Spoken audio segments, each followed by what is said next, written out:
Hi, everyone. Woo. Whoa. Hello. Hello. Hello. That was Howdy, quite howdy. the noise. What do you some curse? Hi. No. Welcome to the Cursed Ones, where we play games. What game do we play? What the I don't know. Oh, Dragons. Roblox. Mario Golf. Oh, we do. you're right. Roblox Mario Golf. Sonic, my beloved. All right, welcome to the Cursed Ones, where we're in Somp. I'm hearing so many noises right now. This is great. Welcome to the Cursed Ones, where we are gaming just so immensely right now. We are. That's all. Oh yeah. Yeah. Eating so much that I'm going to throw up. Good. Anyways, welcome to the Cursed Ones. Yeah, that again. All right, let's go through introductions. The question of the day is, what's your favorite NPC? From this campaign, presumably. Just NPCs in general. All right, Firebomb Just Dude. like someone from Skyrim. Who are you? What's your favorite NPC? That's me. I'm Eggabooha, Matthew. I play Thrux. My favorite NPC came from when I was still just a viewer, and that has to be Heartbreaker. I'm not a fan of Heartbreaker, but like, Heartbreaker's an NPC. That's the common consensus. That True. definitely stands out Right. in my mind. Heartbreaker is Way just too much. Heartbreaker is a Living presence, rent-free. but not a welcome presence, but a presence nonetheless.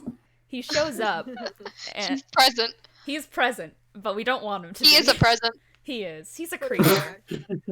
Hee. Wilfred starts with W. Who are you? What's your favorite NPC? Hi, my name's Cole. I play Wilfred, as you might have guessed from my nickname. I don't know, I like Nibble. I like Nibble a lot. Nibble is great. Nibble's a fun NPC. I don't know if I have a set favorite, but I do like Nibble a lot. Nibble's great. I love Nibble. She Yeah. She loves her rocks. Jim. Wilfred still needs to collect some. Jim. Jim. It's me. Hi, I'm Cece. I play Charpay, and I'm kind of obligated to say Kelsey because that's my wife, but also Shutu, now and forever. We love Kelsey and Shu too.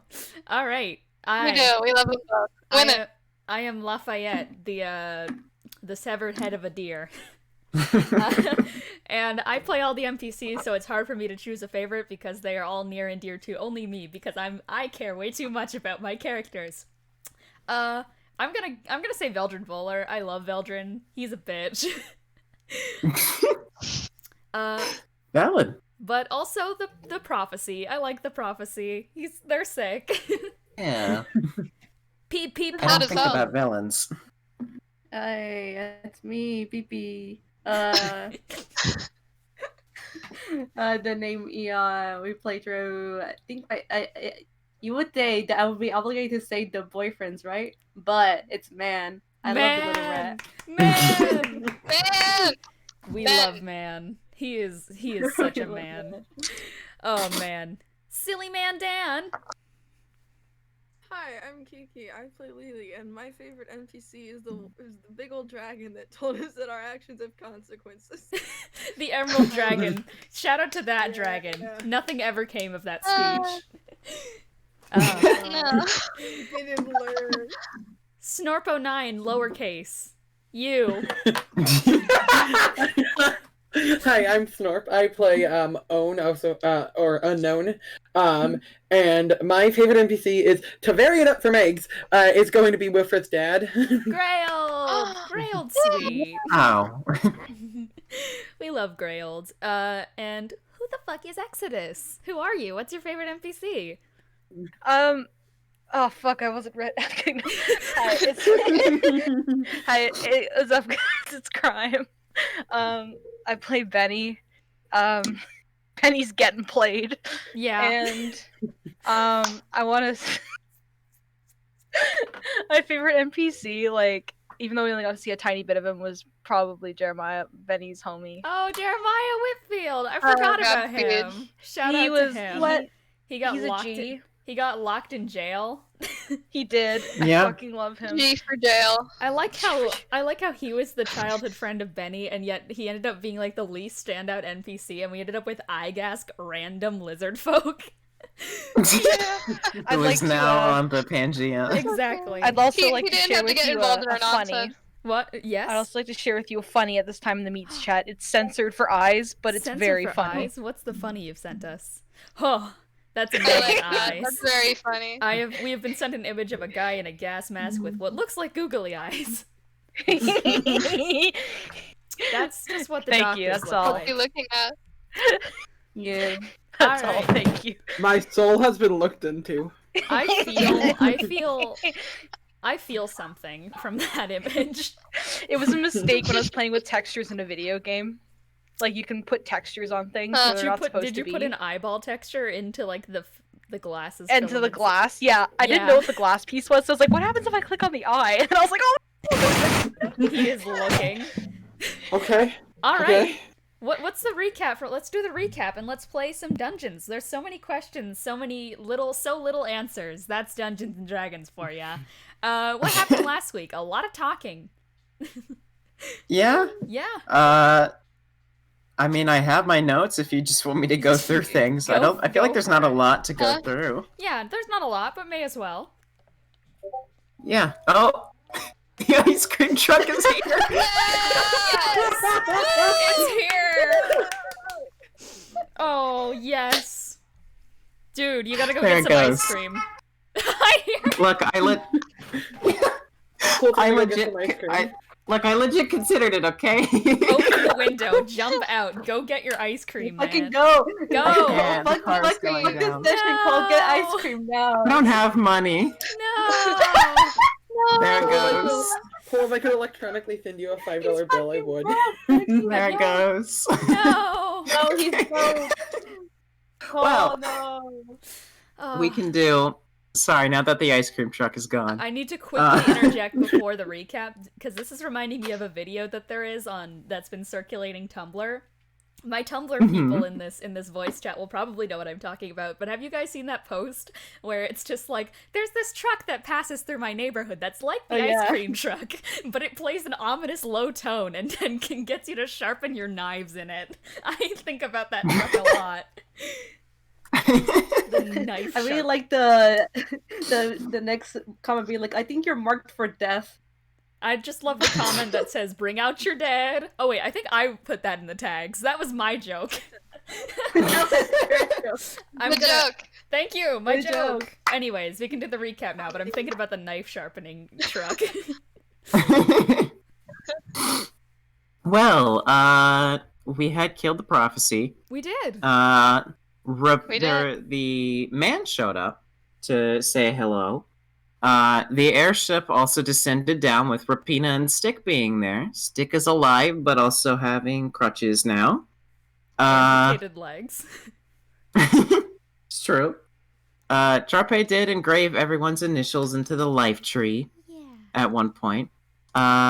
At some point, Wilfred's feet started to grow night glow lilies, and so he just grew a bunch of those.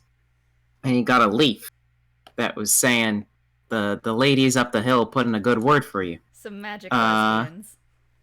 Yeah. But we got back to the elf village with all the ingredients, or we were given the final ingredient we needed. Shu woke up. We had our goodbyes. Shu gave their scythes to Charpay. That did happen. It did. But after we said goodbye and everything, we left and went back into Veldrin's tower, where Veldrin was there along with all of the Radiant Roses. And so we just kind of had a lot of conversation. We were told that someone at the Dever residence had disappeared. We don't know who yet. Let's see. I don't know how in depth to go with these things. You can just give bullet points. I'd say that. All right. Well, Wilfred actual got events. cured. yeah. Then after we talked for a while, Wilfred did finally get cured. And basically, we really did just kind of talk a lot. We talked about how to, keep the prophecy from ever coming back, entertaining the idea of storing it in someone's locked up memories. So that is an option for us. Yes. We were also told that a man named Harrison Hayes can do pretty good with that stuff. And so that's an option for us. But I think other than that, that's pretty much what happened last session. That is about it. I think that's about Yeah. all the bases covered. You guys discussed Bennie's history a little bit. Some questions True. were brought up about a certain robotic friend. Thrux has reunited with seemingly a part of their pirate crew, and stuff is getting wrapped up. We're learning some mysteries this week. So, I believe that brings us to now, which I think I left you guys off at a long rest. And might I Yes. say, for the first time, Triao, you do not need to roll to sleep. Let's fucking go, bitch. And it's a rather pleasant night. In the kind of wizard tower itself, stretching upwards to the top and such, there's actually an open roof with stained glasses kind of at the top, making a beautiful pattern that kind of perfectly makes the moon centered in the middle of it when nighttime falls. And it's a nice full moon out tonight. Not a blood moon or anything, but it's nice and round and large, and it kind of brings a nice glowing of blue light down through the building itself, but soft enough for you guys to sleep in. And in general, it's probably one of the calmer nights you guys have had in a while. And it's shocking the amount of room there is in this wizard tower. You kind of suspect that there is some, well, wizardry happening, because it definitely doesn't look like it has the space on the outside for all of these rooms to be in it. But soon enough, you guys are ushered away to different bedrooms and such, and nighttime falls. Is anyone staying up tonight, or is everyone sleeping? Nope. I Goodbye. think that Wilfred's getting his much needed rest. I think... What's up with Lelee? I said sleepy. Sleepy. Yeah, no, in Triao, you just manage to get a perfect night's rest. It is so shocking. For ages you have spent, even the nights that you have tried to sleep, you've spent ages trying to get your eyes closed and trying to forget that there was something horrifying in the side of your vision, trying to forget the fear that courses through you. But tonight you don't feel that hesitation to close your eyes and that fear that if you do, all of those visions will come true. Tonight, you close your eyes and have a blissful dream. Probably one of the best you've had in ages. In fact, you've only had nightmares every time you've slept for years. And this time, you have a dream of you and your friends having a good time together. With your two lovers there with you. Aww. That's cute. And as everyone is having their much-deserved rest, one person spends the night awake. Own, I would like you to come with me. Alright. Alright. Bye. Whoa. Let me quickly see if I have the audio working on this slide. Can you talk for me? I'm talking right now. Excellent. It is set up. I did not Cool. do a dumb this time. Okay. You're kind of settling into this room that has been assigned to you. You haven't really done much talking in that previous day. Still kind of startled by discussions that people were having, unsure as to why it's been resonating so deeply with you as a whole. And of course, like clockwork, you're ready for it almost every night. You're not sure when it comes kind of around the same time frame every night, but it always does. The sound of fire starts to stretch around you. You know at this point that it's not real, but it's still a reminder of something you're not quite sure of. And the world shifts beneath your cloven feet, disappearing around you as you feel the rhythmic beating within your chest, following you as your vision begins to change and shift around you. There's fire, a common sight, but never a welcome one. Fire, it brings with it destruction, and you always seem to find your way towards it, but can never tell what started it. And then, before you is a stretch, one of pure darkness before you, stretching forevermore, like a vast and endless void, yet the surroundings feel near suffocating instead of everlasting. You've never started a vision without a scene before you, and you hear a ticking clock. Well. Alright. Can I look around, see if I can find anything at all? You definitely can. As you start to kind of turn your vision around the area around you, it's kind of just an endless stretch of darkness. But then something kind of lands right on the ground before you. And it's almost like ripples kind of appear underneath it as it lands onto the ground. And I'm assuming you're going to take a look at it. Yeah. And below your feet is this large feather in a very familiar color. Fire, burning and suffocating, yet so bright and comforting. And in the corner of your eyes, you see talons, and they step next to you, almost the size of your entire body, though they appear shriveled and decrepit. You are much like a fire, you know? It's the prophecy. Someone you'd only met once so far. Oh. All right. Can I talk to it? You absolutely may. All right. I'm gonna say, you're the prophecy, aren't you? That I am. Quite a clever little creation you are. You take after your creator. You know about my origins. Of course I do. I know quite a lot about you.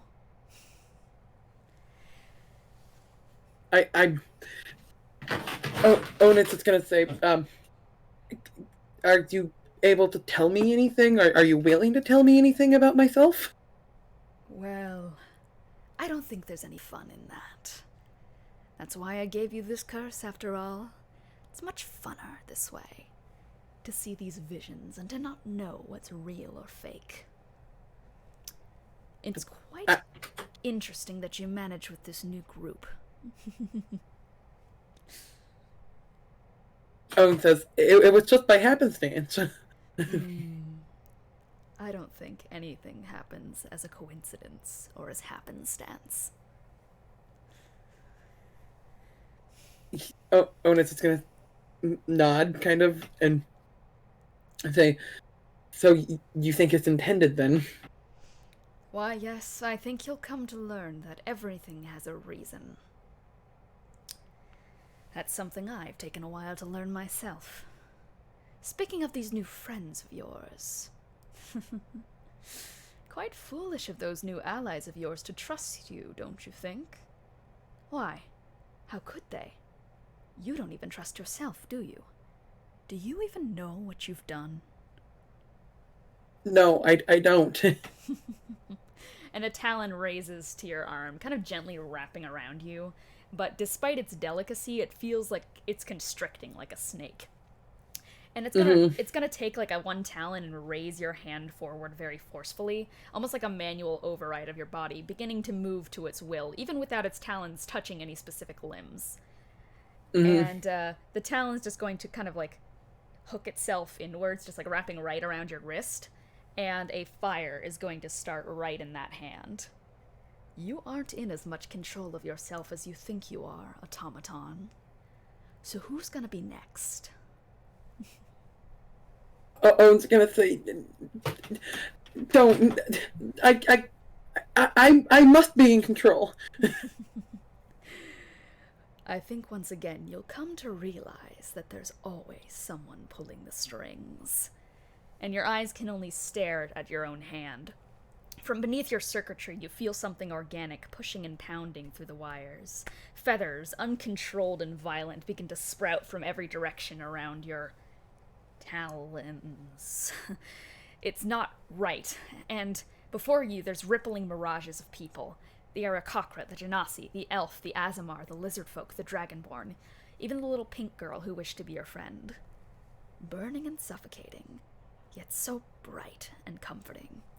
And the fireball releases from your grasp without warning, and you can only watch as the flames hurtle towards the figures before you. The screams fresh in your mind as oranges, yellows begin to overtake the scene around you. And soon, you're whisked away, unable to do anything to save them. And the visions around you begin to shift in a cyan light. And suddenly, you're in a new scene. And you hear your name being called out to you, but you can't make out the name itself. And the surroundings around you feel familiar. You're in an old village home. Not like the architecture one might see nowadays. The place is more archaic. It's built into a mountainside. Or rather, a small array of mountains. The walls are entirely stacked stone, covered in runes. They look like more ancient depictions of spell runes. Before updated magics, they're like old and filled with flaws, but they seem much more homey to you. and in the middle of the room there's a drop. You don't move towards it, but light filters in from above. There's an opening in the top of the mountains, and it goes straight down into this kind of middle of the room drop-in hole. And just then, a man, with elegant wings spread behind his back, he drops down from the opening and adjusts his flight path to land in the room before you. His skin is a pale baby blue, and his hair is long and black, and on his neck there's a single glowing pendant in a magenta hue. He falters in his step, almost as if he's in pain, and you notice some blood is trailing down his face, a rich, glowing gold color. Are you okay? Oh, I am quite alright. You know, just in a scuffle. But things are looking up in the world now that they're out of the picture. Who are they? His eyes kind of flash towards you. What did we say about asking questions? I don't remember. You don't. And they're going to They're going to get a very sickly smile on their face. But then they're going to kind of fold the white wings behind their back and just go, well, come forth. I have something I need you to hold on for me, dear. All right. And I step forward. He's going to look at you, and he holds his hand up before you can step, like, too close. He gets you at, like, a kind of arm's distance away. And he's going to start rubbing his hands together, and you start to see sparks of crimson at his fingertips. And he closes his eyes and spreads his arms to the side, letting crimson swirl up his arms, only for the magic to fold and etch and turn into a golden color. And then he reaches into his chest, his hand facing right through the skin and clothes on the exterior. And there's a sound of etching and snapping. As they begin to pull it out, you see tendons being brought from the inside of the body to the out. As in one hand, he removes his beating golden heart, and with the other, in a swift motion, he severs the tendons with sharp nails of the other. And he suddenly just gasps for air a bit as he stumbles and struggles to keep his footing. But he's holding his own heart in his hands. Is this what you want me to take? Yeah. It is. Alright. Owen's gonna take it and, like, hold it very carefully. And he's kind of wavering a little bit, but he's gonna take a knee before you, seemingly both from the pain of what he's done, and, but also to do something. As you're kind of holding it in your hands, with precision he's going to reach forth through your wiring, and gently using a single hand to find a loose plate of metal on your chest. With a slight push inwards, you feel a chest cavity of yours opening up. A cavity that, in current times, you've never seen in your life. Or at least, been aware of. Well, you're going to hold on to this for me. And he's going to smile at you kind of comfortingly. And he's just going to gesture. Put it in. Alright, and I will put it in. And he's going to kind of slide it right shut. And you feel a jolt run up your circuits. Well, besides, they have no power over your body like they would mine. And before you can even respond, you feel your wires roping around this new power source. They plug deep into this heart within you, and you feel the beating of it in you. Some new energy source just rolling up your veins? No, they're still wires. But for a moment it's unbearable, searing in its intensity. The only thing holding it in place is the fact that you're a synthetic being. An organic being would surely die from this intensity within them. And you haven't felt pain until this moment. You haven't felt power until this moment. You haven't felt alive until this moment. Let's just call it a contingency plan, my dear. And you wake up. Alright. Those are your visions. Alright. We may return. I'm back. We're back! Hello. Welcome. I like that the last note we ended on is we saying Mountain Dew is dangerous. It is dangerous. It's a toxin. I have Mountain Dew right next to me, battery acid. All right, and after a long night of rest, you guys are awake. Wow. And as I'm guessing, you guys are all kind of just heading on out to the main rooms and such. Mm-hmm. Yeah, I guess so. Okay, you guys all head out to the main room. I'm gonna say, noticeably off the bat, Thrux is looking a lot less sickly as he did before, and a lot more strong, like, physically speaking. Like, he has a bit more muscle today. Oh boy, this is... Okay, that's what I picked. Okay. Sorry, I marked the wrong ones down. Uh-oh. So I have to revert that real fast. Valid. But, yeah. It is the morning. And soon enough you see the roses kind of preparing meals for breakfast. Well, I say the roses, but pretty much just it's Zior physically trying to hold back Vulcan from trying to do anything. Veldrin kind of like peering over Lee's shoulder, and Grail just miserably trying to make you guys food while dealing with the rest of his group. And Wilfred just kind of gonna walk in and just, good morning. good morning. Take a seat. We're working on breakfast, or at least trying to, chickadee. And Vulcan is just gonna go, let me use the knife! I can cut up the food! No, you can't. We already banned you from using the kitchen knives. I could cut it up, come on! I'm trained in fighting. I use a dagger all the time. What's a knife? It's literally the same thing. Thrux gives kind of a stupid chuckle, like. Vulcan is I'm gonna going. make coffee. Vulcan's gonna like point at Thrux and just go, you. And I just give him a look of just someone who does not know what's going on. You know. I know what you did. You voted in the unanimous pirate vote to ban me from the kitchen. I just go. Was it the wrong decision? Yes! I can use a knife. I cut myself only 5 times. Better make it 9. Today? Oh! You're gonna shut your trap there, Thrux. Leah's just gonna go. Disrespectful at 9 in the morning. On my count, it was actually 12, but that's, just coming from me. Hey, semantics. We're fine. All right, I'll sit down. Who put a booster seat on my chair? That would be me. Veldrin waves.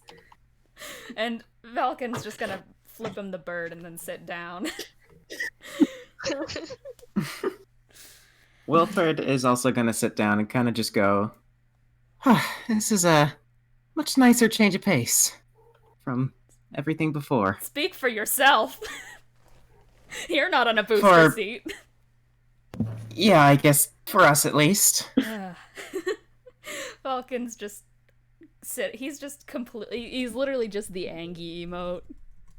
Oh, no. He's like turned around in his booster seat.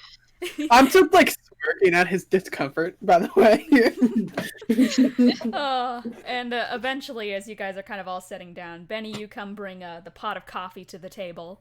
Set it down there. Veldrin has 2 kind of, one hand with one tray, one with the other, and is hovering. He's getting some glances by the rest of the party, but, he's hovering kind of like in a fashion that you would see someone rollerblading. That's kind of how his movements are. He's kind of acting like one of those rollerblading cafe people. Skater boy. And he's just going to, like, with kind of with a little bit of elegance, he's gonna, like, start spinning both of the trays in his hands and is going to start dishing out all of the plates to everyone, which is just, some meat, some like, whey pancakes and such. And, yeah. Some fresh nectar syrup. Fancy. Oh. Enjoy, courtesy of me and Grailed and nobody else.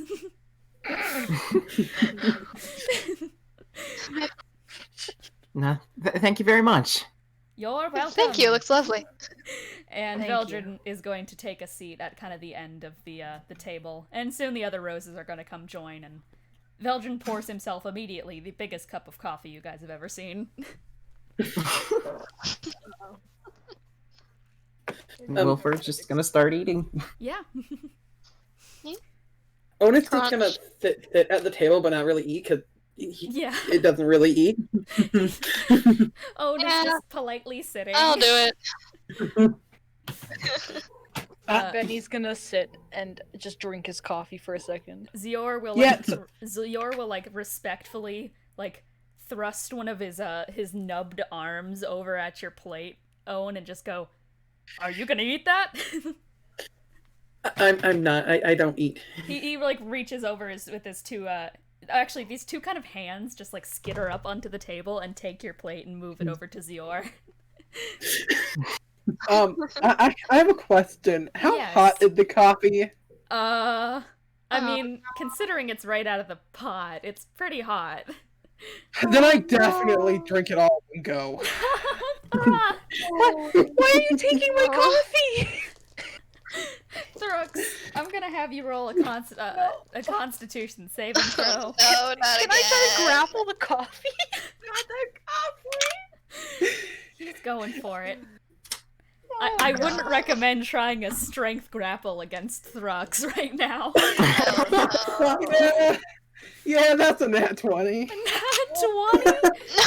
Somehow with Oh well, that's good, I guess. perfect precision, and somehow with, I mean, something about this newfound strength has made your gum wall very, very, very heat tolerant somehow. So, despite the scalding coffee that should be probably giving you multiple degrees of burning, you managed to down it without a problem. Surprisingly. Oh, okay. Me at the player actively sweating. Benny just frowns and goes to make more coffee. Oh. Veldrin is watching in what can only be described as shock, but also absolute bliss.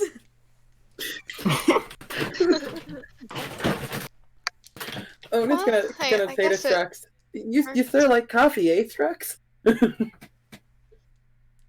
I just look at Owen. Don't you? I kind of smirk after saying that and just look back at the food. You are so disrespectful at 9 a.m., bro. Why are we bullying? Why is this happening? Thrux should just get a shirt, just like, you won't like me until I've had my coffee. You had the coffee! Stop it! You won't like Benny me returns either way. with coffee. You won't like me until I've had several minutes worth of coffee. Lee is just like, this is quite the energy that we've established this morning, Ja? Looks Yeah. like it. I suppose. There is definitely still more to talk She's- about once we've eaten up, but I will be in my study if anyone needs me. Miraculously, Veldrin's already finished his food before anyone. And he is just going to go, well then, continue eating. I, once again, as I literally just said, will be in my study, so, toodles! Alright. And he's Bye. gonna just dimension door. Oh, there he goes. Well, He's gone. while we're all here, you guys were an adventuring party, and I wanted to ask, is there anything we should know? Just about everything, really? In what way do you mean, little guy? I don't know, it just seems there's a lot of unanswered questions, just about, who we're fighting against and what we're really doing. Well, truth be told, Wilfred, I'm not really sure that we're all that qualified to be giving further answers. Well, us besides Veldrin. Maybe your mother. But, yeah. You guys are fighting the Pantheon, right? Yeah, as far as we know. Mm-hmm. Well, I have been alive for a long time, and because of that, I have a lot of enemies. And Lee is gonna cross his arms, very clearly a bit uncomfortable. We at least are not exactly in the favor of this pantheon you speak, or at least myself. Mm-hmm. Ages ago, Vulcan pipes up. We had a bit of a conflict with the Precipice's underlings. It's part of the reason I started sailing with Thrux, actually. I've been trying to tie up some loose ends. Guess I probably should have mentioned that earlier to him. I just kind of nod. I don't mind. Yeah. Grail's gonna kind of continue taking a small sip from a coffee.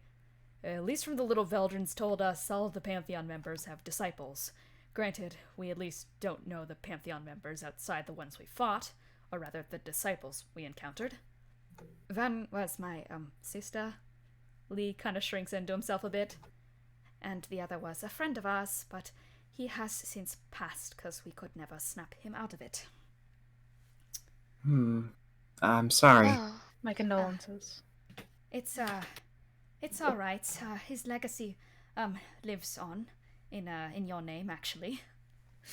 He points to you, Wilfred. Oh? Yeah, funny story, Chickadee. We ended up actually naming you after the guy. I had no idea.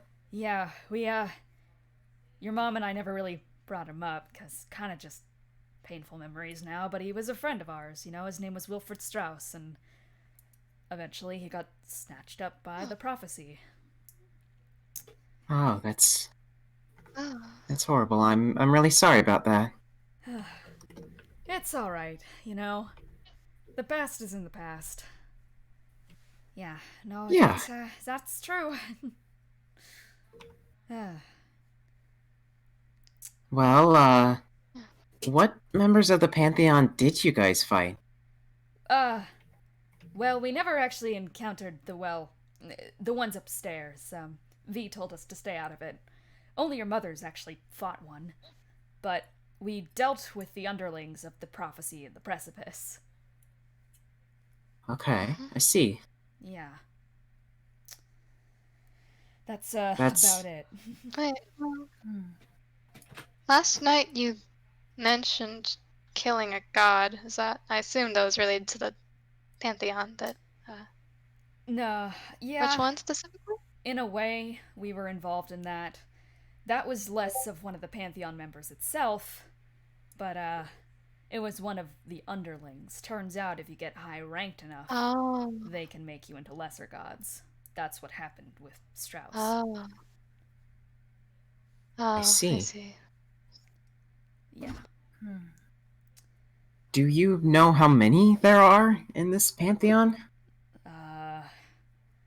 You'd have to ask Veldrin.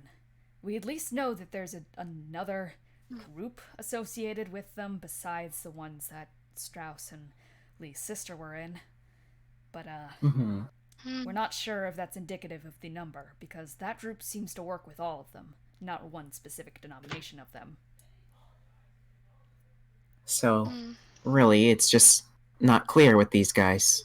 At least to us. Yeah. V, once again, hasn't really told us much, and once again, the only one of us who's actually fought one of them, it was your mother. Yeah. Yeah. Well, we'll have to ask him then. Yeah. Yeah. Yeah. Graild's just gonna kinda look down a little bit, and he's gonna kinda laugh to himself a bit and just goes, man, she really was the strongest out of all of us. You mean Mom? Yeah, I mean, took on the precipice on her own and came out alive? It's ridiculous. That does seem impressive. Brave. Yeah. Yeah. And I see a lot of her in you. I hope I can be like her. Oh, you're just fine being yourself. I hope so. Yeah. Yeah, you are a nice friend. Lee is going to give you a thumbs up. Wilfred, just gives a thumbs up himself. But yeah, we ended up actually clearing out those two groups under the prophecy and the precipice. The only one we didn't end up clearing out was that third one, the guild. But Oh. guessing since we've all settled down, stuff's been rebuilt. I'm assuming. You mean from those groups? Yeah, or new ones have come. Huh. Are you aware of any of them? Not personally on my end. Yeah, over here the only one I can think of is the guild, but they've been around for ages. Vulcan Mhm. says. Yeah.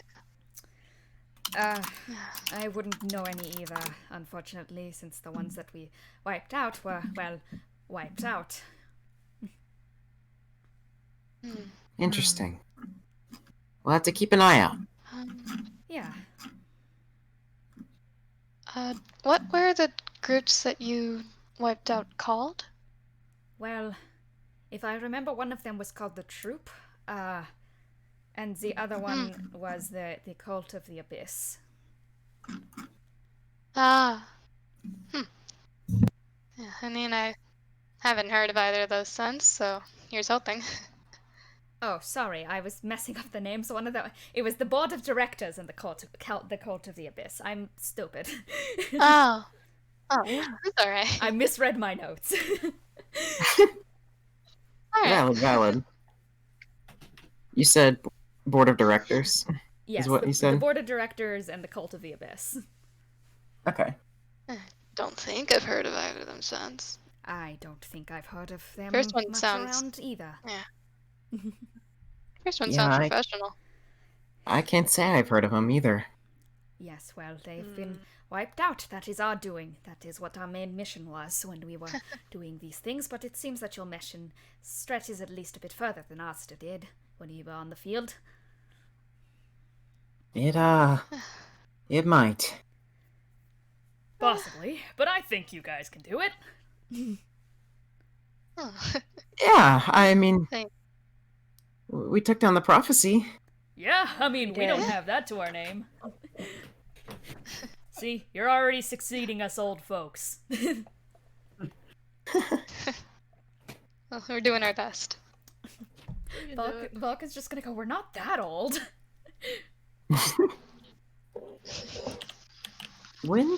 How long has it been since you guys stopped adventuring? Well, Vulcan's just thinking to himself, and, Gerald's just gonna pause too. It's just like, man, it's been a while. I mean, would have been around when you were born. So, Oh. yeah. So, like, around 20 years? Around 20 years. Probably a bit before that. I'd say 25. Good shot.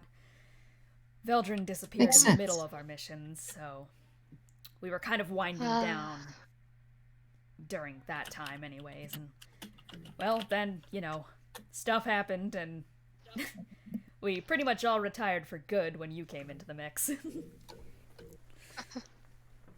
Well, sorry I stopped it. Oh, no, it's actually appreciated. We all needed a break. I can definitely get that. We haven't even been going for that long, and, it's a lot. Yeah, no, it definitely is. Yeah. Don't worry, we were already thinking about settling down anyways. So, not your fault. If anything, you just gave us more reason to stop. I know. It's just a joke. Well, yes, you are good at jokes. But, yes, that is about the long and short of our adventuring career. Well, we'll have to talk to Veldrin. Yes, you should. Thank you for sharing. I wouldn't press Veldrin too hard about this stuff. I guess it's hard to remember that Vel's been through all of this more than we have combined, and he probably knows a lot more than he'd care to admit. So, I just tread a bit lightly with him. He comes off as a snooty, bitch, but he, is a little sensitive to things. Fair enough. Yeah, understandable. We can keep that in mind. Yeah. Well, I am finished with my food. I'm going to go practice magic. Goodbye. Lelee stands up. Good luck. Have fun. Oh, thank you. And he's gonna head off, and Zior's just gonna go, I'm gonna go hype him up. Also have fun. And Vulcan's just gonna slowly descend down the chair and just go, yeah, whatever, I'll Oh. join. Well, I guess I'll do the dishes then, Greyhold says. By the way, I secretly look at Vulcan and go, "Buy short stuff."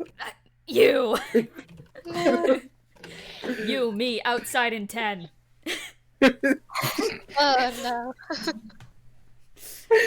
I just look and shake my head. No point.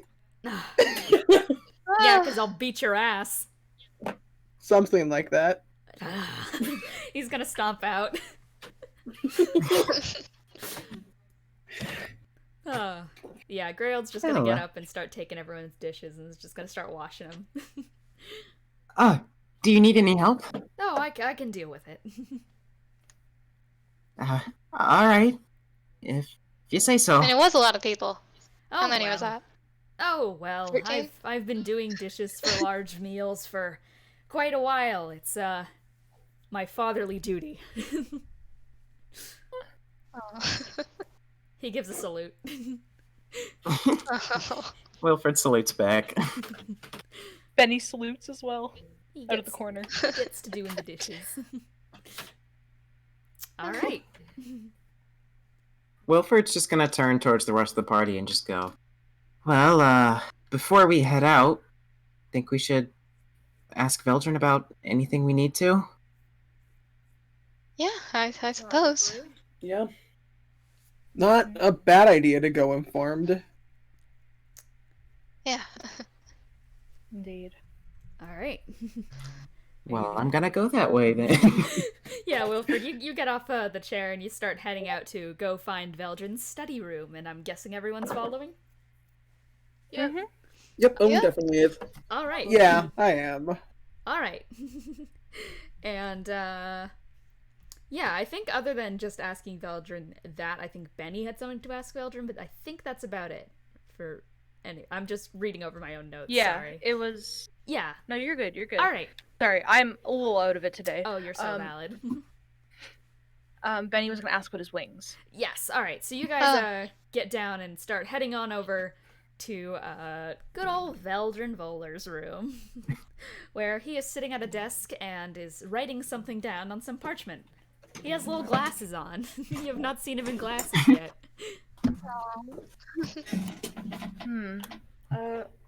Pardon me. Hello! Come in, take a seat.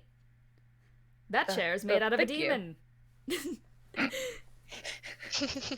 Ah. Okay. Make yourself Bennie's- very comfortable. Bennie's gonna go sit down on the chair. Not very comfortable, but you know. You can It's get kinda- more comfortable than that. Bennie attempts to become more comfortable. You Is this the same demon chair or another one? Oh, that's the second one. Oh, second one, huh? Yeah, no, the other one was a pit fiend chair. Mm. This is just another demon. Fun. Ah. Yeah. The awkward silence is palpable. I apologize. Thrux is just looking. It's just like, what? Oh, it's just like demon chairs? Oh, yes, no, I polymorphed a few demons into chairs because they started torturing people, so now I'm keeping them in internal trapment by making them into my furniture. Ah. Nice. That's a nice. I'd like to go out that way. I have a question. Veldrin holds up a hand. That could be Would you arranged. like to?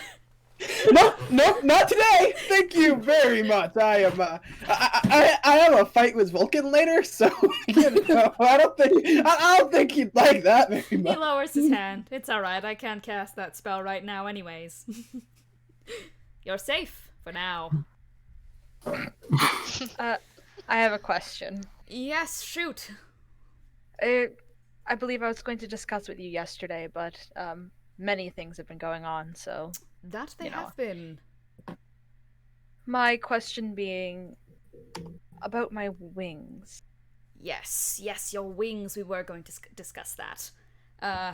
I'm assuming that there's more things to talk about after this, but let's just deal with this one out of the way right out of the gate. How about that? He's going Very to well. step up off his chair and kind of walk over and go, well, hand them over.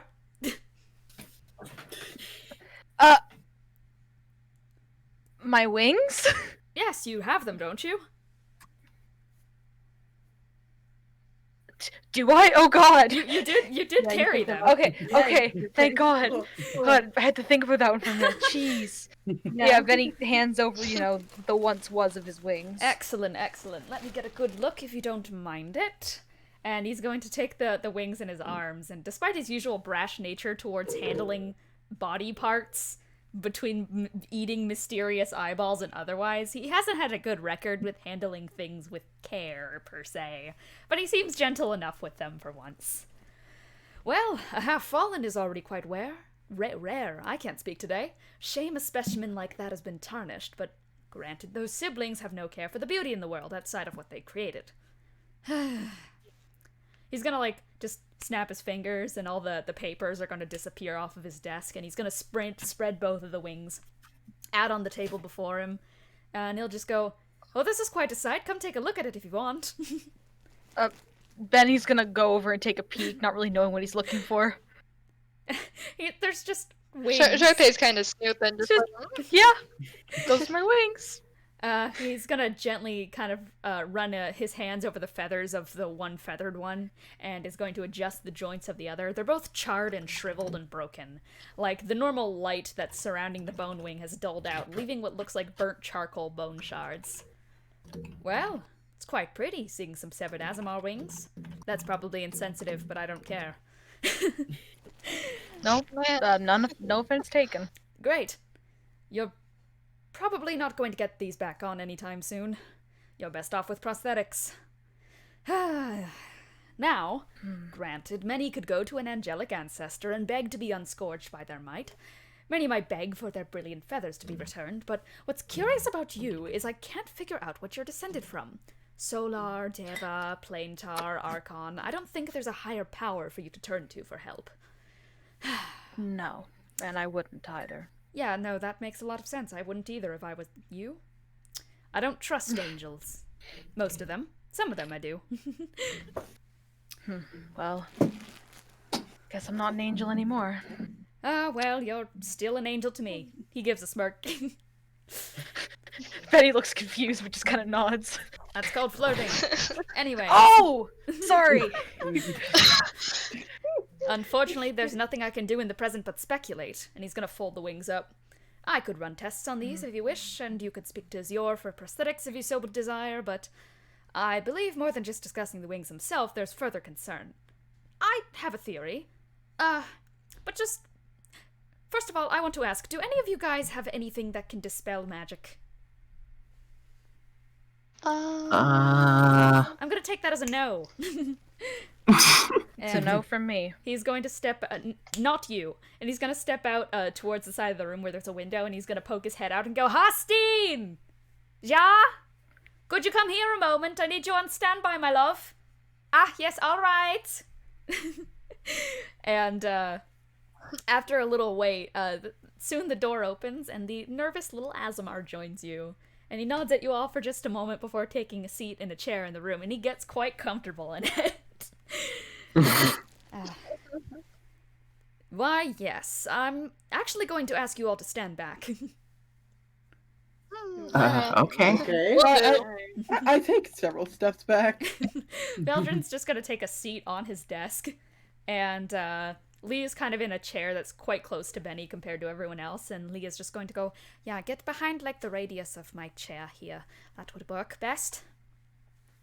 And he's going to pull out of his pockets, Lee is, a fistful of small, clicking bits of what looks like shimmering iron filings. And Veldrin is going to unhook a small pearl from the inside of his cloak, and he tosses it to Lee, and Lee is going to crush it in the other palm. Well, as we both know, Azamar are born with radiance bound to them, much like how my descendants are born with magic. He kind of crosses his arms.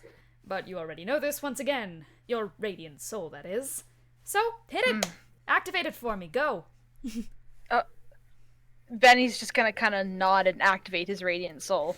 Benny, as you feel the radiance rushing through your veins, you feel something go wrong. It's like lava running up to you. Like a deep power of radiance is too much for your body to fully maintain, and from your mouth and eyes a brilliant glow shines out, and you feel your feet lift off the ground without much control to them at all. you feel the consumption. And Veldrin is going to kind of step down off of the table he's sitting on, seemingly unshaken by the chaos around him. The room around you guys, for everyone else, there is, like, rippling arcane celestial magic being just, like, tornadoed around the room itself. You guys are, like, pretty much just having to hold up your hands like you're in a windstorm or something. Crime, do you know what the consumption damage would be? Allow me to check on the consumption. Bleh. Uh-oh. I'm checking that now. Take your time. Is it radiant consumption? It is a radiant consumption. Alright. Radiant consumption, which is starting level 3. That would be...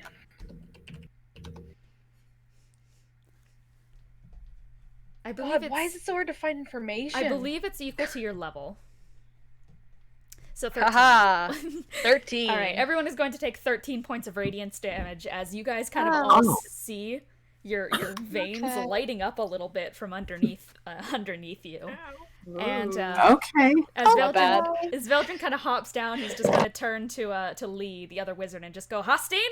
And Lee kind of stands up as well, the metal powder in his hand beginning to crackle with lightning, turning red hot in his palm. It kind of slips from his hand, beginning to follow his fingertips like a stream of burning silver, as he traces out a peculiar symbol in the air and goes, Vertreiben! And the air around you goes dead, as an anti-magic field appears around the lot of you. And Bennie, you feel your feet touch the ground once more as radiant consumption is ended.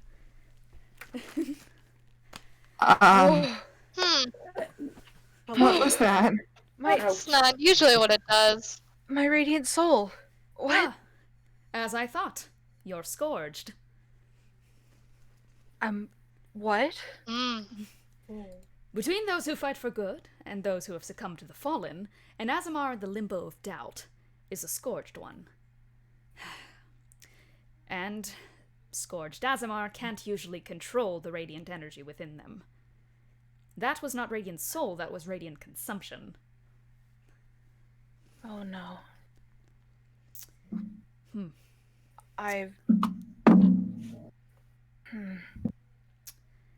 Is that bad? Well, depends on Is what that scenario bad? it's used in. It's going to be both painful for you and anyone who steps into it, but it's only a radius, so surely if you stepped away from it. Really, it's just consumption. You might find yourself feeling a bit more hungry for power than you previously would. But other than that, it's not deadly in any way, at least to my knowledge and records. Granted, I haven't had too many fair deals with Aasimar themselves. I'm more trained in the art of dealing with my kind, elves and drow and the like. Granted, I was the first. So, I'm no longer... You're no longer fallen or radiant. You're in the middle, like limbo. 'Cause you're in doubt. Oh. How low Well- can you go? Thank you for bringing this to my attention. Okay, this is gonna be weird. Why, yes. Remind me not to activate Radiant Soul during fights anymore. Well, I'm sure you could find a use for it somewhere. Lee, if you mind. And Lee is going to snap his fingers and drop the anti-magic field. And he's going to go, I have another theory for you real quick. Could you cast a spell for me? Just on me? On you? On Does me. it Oh, okay. Benny's just gonna use a very simple, cure wounds. A very simple cure wounds. Okay. That's an oxymoron. Alright, go ahead and roll for me, my friend. You got it. Uh-oh.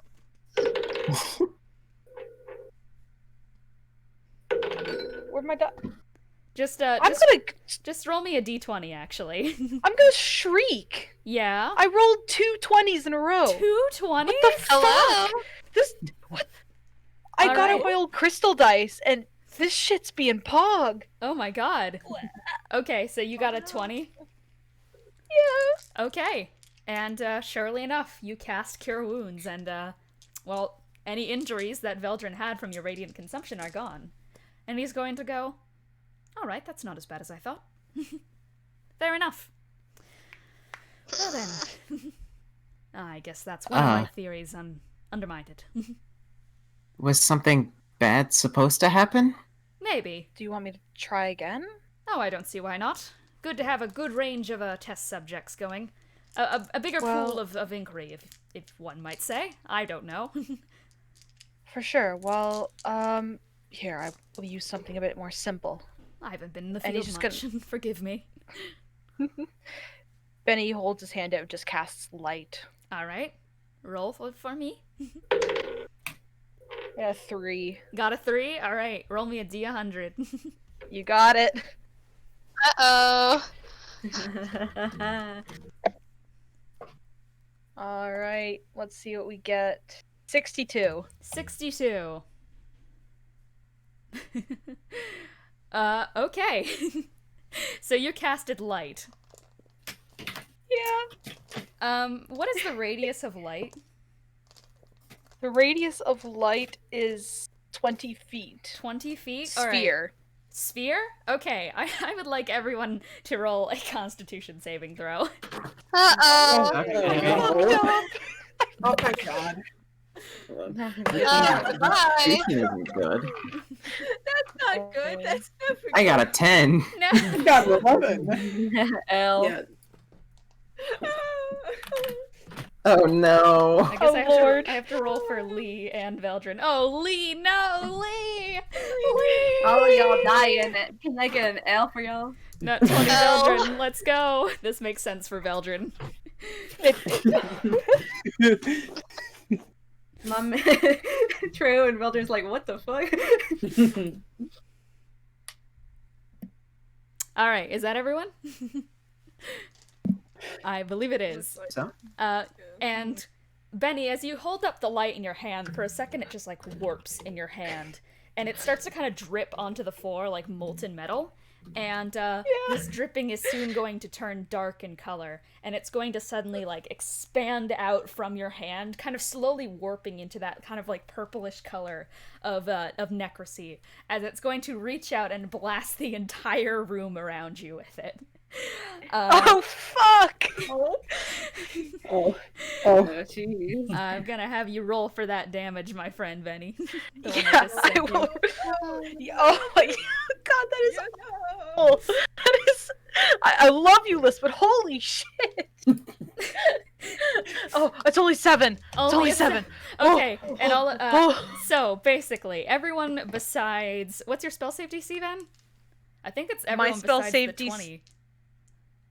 It is everyone besides the 20 because my Okay. DC's like 18. Yeah, okay. So Triao and Veldrin, you two are, those two are both completely unfazed. Triao, besides kind of the necrocy, which you don't really like the feeling of, considering the last time you felt necrocy, but you just kind of like waver a bit in your stance, but manage to stay calm. Veldrin seems completely unfazed, not even damaged in the slightest. He just has his arms crossed, and he's just watching this before him. But, starting with Lee, with the 2, you guys kind of all watch as Lee just, like, tumbles to the ground and just starts frickin' retching a little bit.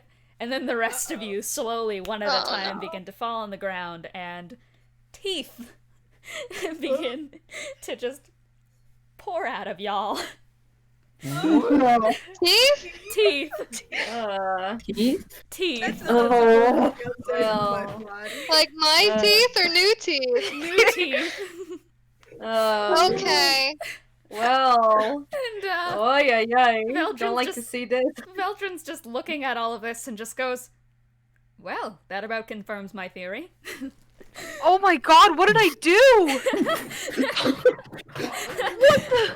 But he just looks at his own hand and everyone else back to his hand. It's like, what the fuck? And Veldrin's going to hold up an arm to you, and you see kind of a hexagonal pattern appear around him, and he's just going to go counterspell and hit you with it, kind of like right in the shoulder blade. And all of you guys just suddenly, it stops around you, and all of those teeth disappear.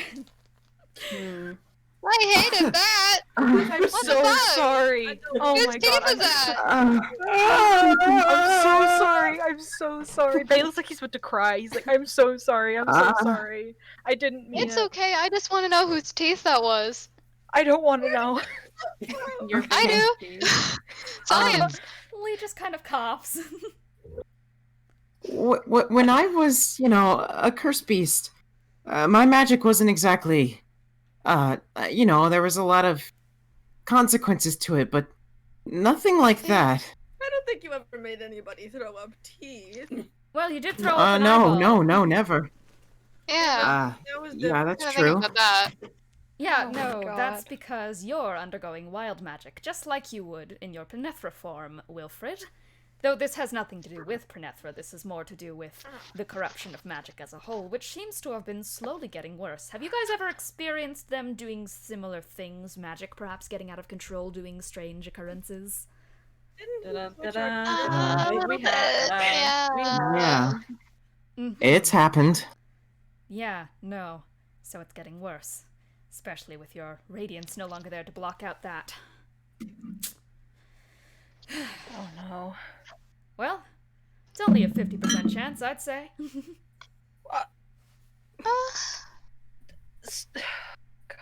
So I have I a mean, 50% there's chance maybe- of fucking everyone over if I cast a spell. Yes, well, I have a 50% chance of fucking myself up whenever I cast a spell. It's more of an 100% chance. Add 50 to that Yeah. other 50 I said. That could be used tactically. Could be. Practically, I could kill one of you guys. Hell, I could. Your group has And then we dealt with almost stuff die a like this lot. before. It's going to be fine in the long run, I'm sure. I'm just giving you the heads up before something bad happens. You've had wild magic before, all this Yeah, time, and it seems, from the, discussions of your peers around you, so it's nothing too out of the ordinary, just seems to have been increased in power by your scourge-ness. I mean, it's good that we know about it now. We can work around it. Hastine, you can dismiss the anti-magic stuff, and you can go now. Thank you kindly, my love. And Lee is going to nod, and he is just going to kind of nod at you all and get himself off of the ground and, dust off his coat. And just go, well, that was a lot of action for one day. And, actually, this is, the first time you guys have seen Lee's wings, because he was using a lot of magic to do the anti-magic field, and they're kind of electric burnt, scarred white wings, and they're gonna fold into his back and kind of disappear. And, he almost seems to get a chill up his spine when they do retract, but he's gonna straighten himself up and then wave you guys goodbye and step out of the room. Wilfred gives a little wave as he's leaving. Bye. Oh dear. Any more This questions? is gonna be an issue. Well, no, you I go ahead. guess Sorry. now that we've gotten that out of the way, what we wanted to talk to you about is, I asked the other Radiant Roses, what we're up against, the Pantheon. We don't know a lot about them. Yeah, the Pantheon, right. He seems a little off-put for a second, but is gonna go, do a gay little spin across his desk and sit down in his chair. put his feet up on the table. Big gay yellow. Only tell us what you're comfortable with. They let us know this is not really a comfortable subject for you. Well, the Pantheon is a group of siblings, and they rule over curses. They give out curses. They're more of a second in command to a higher power of sorts. A higher power? Well, curse god. Yeah. Yeah. So you're dealing with basically the second strongest evil you could fight in the world. That's Great. it's reassuring. That's reassuring. I'm not here to give reassurance, I'm here to give facts, unfortunately. And I value that. Of course. And, well, it seems like I've missed quite a lot since I've been gone. You've obviously dealt with the prophecy. Can't say for the others. Well, I mean, based on what everyone else has told me, I think they at least came into contact with the precipice, and I've definitely seen the precipice way too much. Yes, well.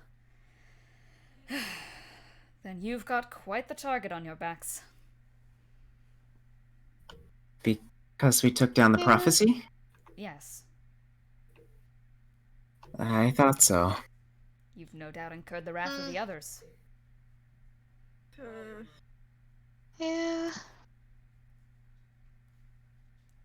Well, Yeah. Well, it's kind of lucky, actually, that this is happening to you guys now, considering one's been out of the picture for quite a while. I suppose. do you know which one? I dare not speak his name. It could give him power to return. Oh. Oh. Oh. But it has since been reduced, and where it is stored, I can't be for certain on. But from the last I knew of it, it's been gone. Unless it's recently made a resurgence. Am I allowed to ask, does its name start with G? With G? Why would it start with G?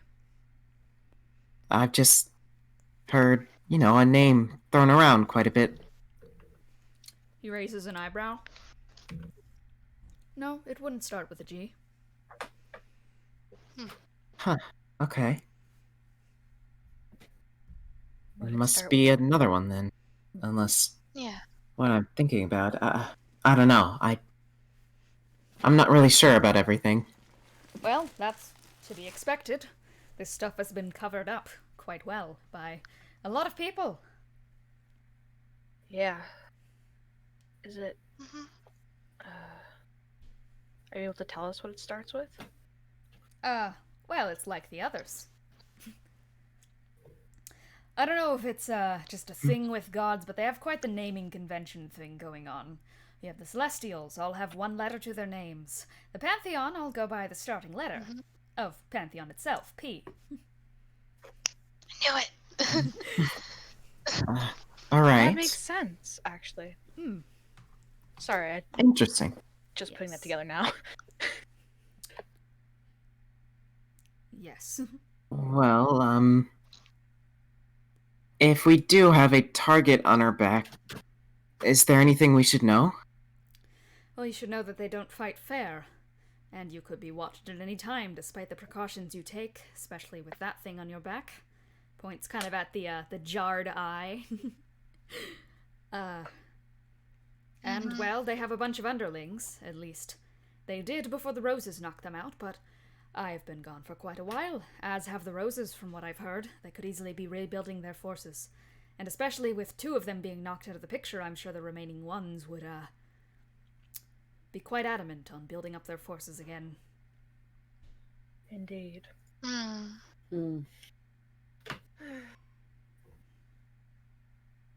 Yeah, well, I guess we do have that to worry about. That you do.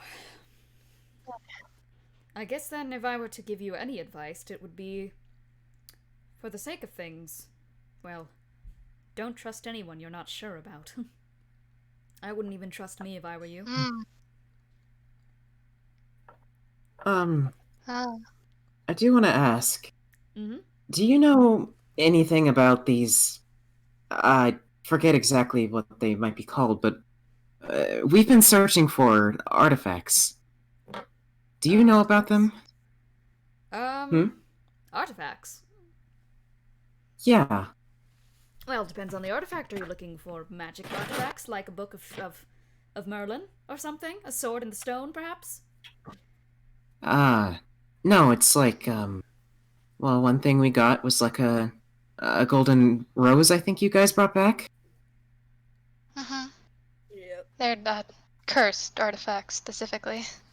Curse artifacts. Huh. And you've been looking for these. Well, we've collected quite a few. You've collected quite a few. Yeah. And when were you gonna tell me this? We I guess it had a didn't lot come to deal up. with. Well, have you Okay. No, I'm sorry. Have you been carrying them on your person? No. No. No. Okay. Well, that's good at least. How long have you been in exposure to them? Well, Uh, I think we carry them on, the thing we travel on called the Pangea. yeah. So I guess I'm not sure exactly how long we've been exposed to them, but Veldrin, like, I mean, depends, I don't know. visibly looks confused. It's run by someone who called themselves the conductor, but I think we know who they really are now. Veldrin's not speaking. Did I say something? He's just, like... He's gonna take his kind of legs off of the desk and just kind of, like, put his head in his hands. Don't go silent on us now. Do something wrong? Did we mess up? He's not saying anything. Veldrin. He's not responsive. We can give him time if we have to. Yeah, let's... Benny's just gonna step out of the room swiftly.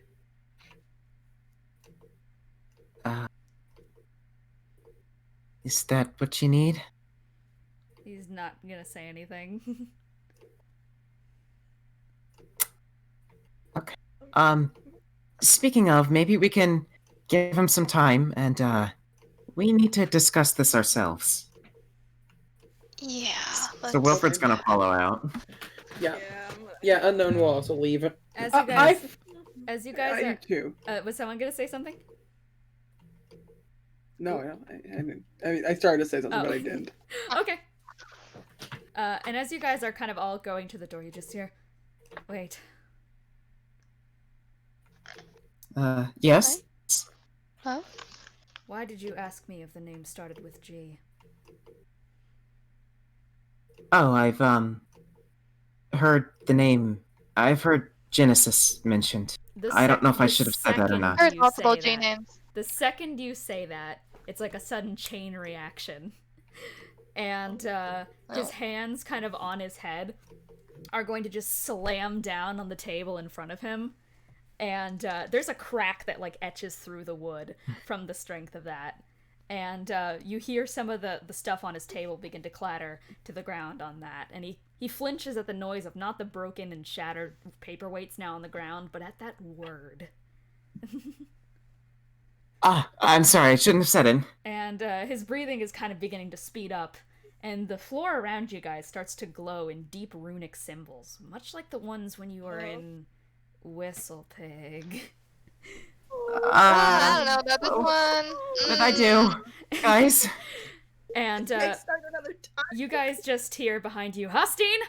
And it's your dad's voice, as soon enough there's multiple figures pushing past you all. The Roses.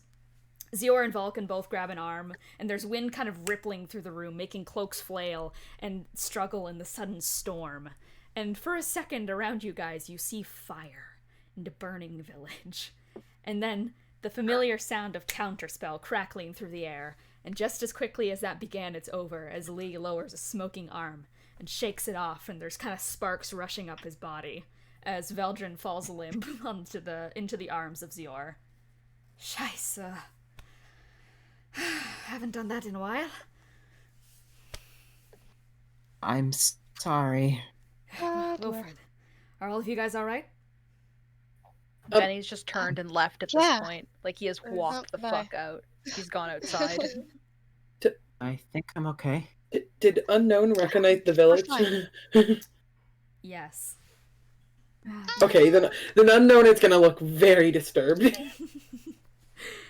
And Grail's just kind of like running his hand like on your cheek, Wilfred, and it's just like, are you hurt at all? No, I'm more worried about him. Oh. You said the G name, didn't you? I didn't know I wasn't supposed to. He It's okay. Ask it's me. okay. You didn't know. Just whenever he hears that word, he just kind of loses it. Happened in a battle long ago with some enemies of Lee's. I see. That's not even the G name we had for Condi. That was the other one. Well, just give him some space for now. I mean, he's completely out cold, so Yeah. Oh yeah, definitely. we'll We will. get this figured out. Just yeah, just you might just want to give him some space for a bit, even when he's awake. Yeah, yeah. Thank We- you. Sorry. Yeah, I mean, we got stuff to do and talk about as well. Mm. Anyway. And if you guys were to look over at Veldrin for a second, you wouldn't see a drow, but a normal elf. Oh. Ah. And that just kind of like flickers there for a second before he goes back to being his drow self. All right. Zior's just gonna hoist him up and bring him over back to his bedroom. All right. Boy howdy. Boy okay. howdy. See ya. We have made mistakes. A little bit. Yeah. Wasn't even the G name. The other G-Man one. caused the man to go this G-Man. G-man. No. G-Man. What Why are would you he do guys? that? What are you guys doing? Dr. Freeman. I guess Wilfred just going out to join, like, I guess wherever Bennie went. Yeah. Benny's just kind of went just Yeah. outside the door and is just kind of standing nearby, arms crossed, sort of looking off quietly, as if he's just trying to distract himself. Yeah. So Owen's looking pretty disturbed. Everyone's just like a little bit Huh. frazzled by that.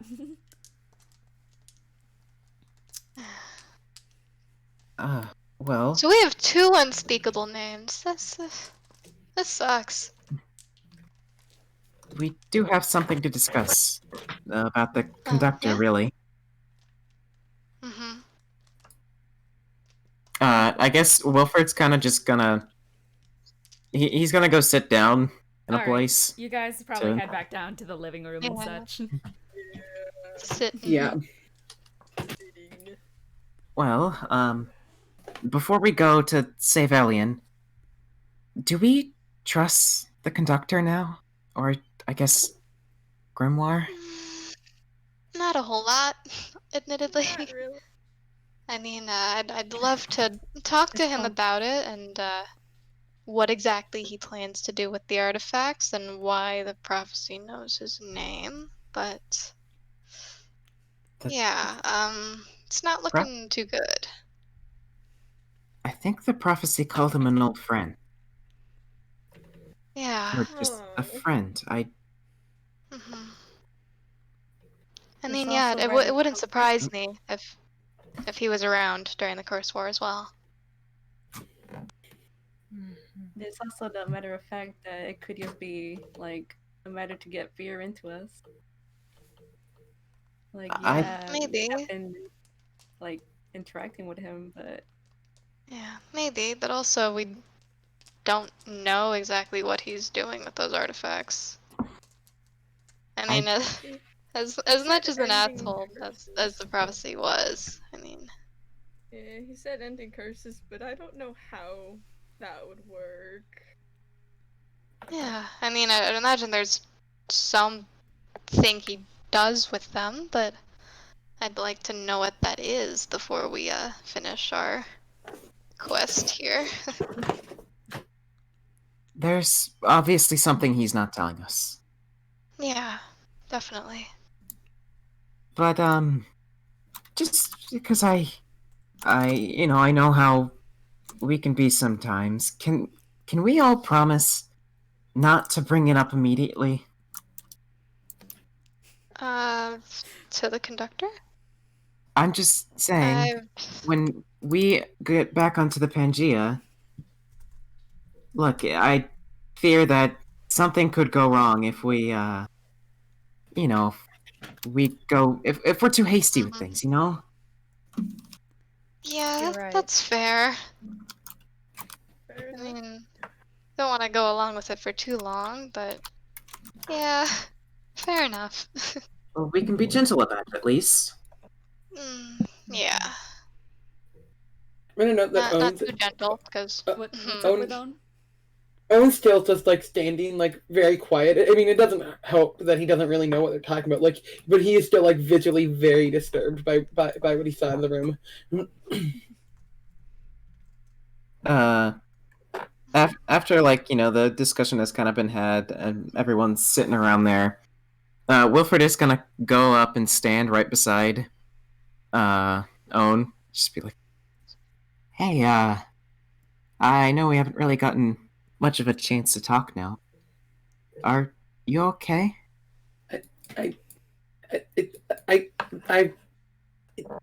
Owen, it's just like really like I know the village that was burning.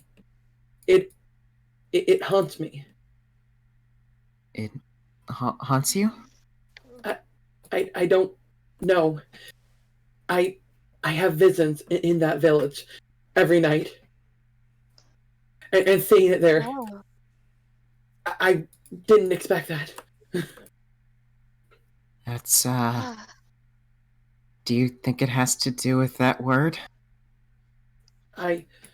That word has resonated with me since the first time I heard it, and now seeing it there, I feel like they're definitely connected. I see.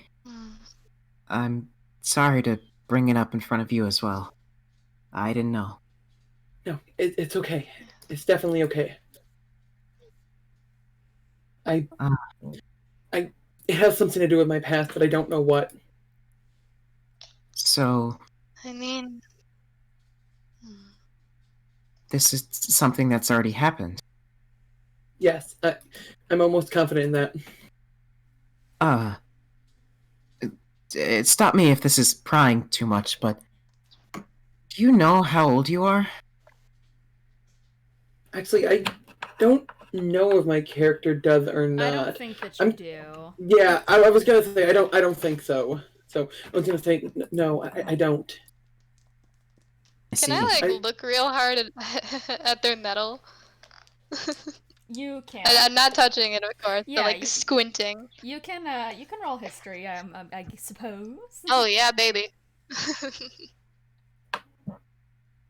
Oh yeah, baby. That is a 22. A 22. It has at least been well kept over time, perhaps from being in some sort of good environment and such to keep the metals and such at least somewhat fresh. But due to the oxidization of it, you can kind of tell that this is a very ancient machine, well over 100. And then you weren't born yesterday. Except I feel like I was activated but months ago, except for these memories. Yeah. These memories that I don't even really know. They're such visions. Yeah. Hang on, I need to look up something so I don't say something like out of character. Uh-oh. I have a bit of an idea. Yeah, Charpay kind of like looks over her shoulder at Bennie, just like so. Well, I mean, not to assume your age or anything, but looks like your body at least. If it's always been yours, I don't know what exactly went on, but been around for quite a while. No, not you. Sorry. Okay. It's just like it's an old machine. That's what I'm saying. It looks like bodies. you've been through quite a bit. And I mean, if you were around during the Curse War and you don't remember, neither does Bennie, so maybe you were in the same place. It's possible. I honestly have no idea. Yeah. Can I ask something real quick? Yep, Are we saying that Wilfred remembers the precipice dreams? he does. Okay. and ooh. Ooh. Actually, if you were a lot older in this event, that village that we saw, if that did happen in the past, when I've heard that word used, it seems to be used in the context of bringing it back. Like, making a new one. So, if, that word, whatever it may be, caused what you see, then maybe that's what they're trying to bring back. I don't know, but I feel like it's bad. I feel like it can't be allowed to be brought back. As you're kind of I saying, Considering everything. as you're kind of saying that, Owen, you kind of feel like something like thump thump in your chest, which is weird since you're a robot. Uh-oh. Uh-oh. Oh, I've had enough of these hearts. I'm just gonna look uncomfortable, but not really so that they felt something super weird. All right. Well, I think that covers a lot of things, at least. Yeah. Should we go see if we can, help Elian out? I feel bad. Oh, I mean, yeah, absolutely. We have the cure. Should probably go find him. It's funny, because at this point you're kind of used to this, very coincidental thing that always seems to happen when you say something like that. As the ground begins to rumble beneath you, a heavy tremoring that shakes the entire tower. Some books are falling off shelves and such, and you kind of hear one of the doors slam from upstairs, and you just hear "Scheisse!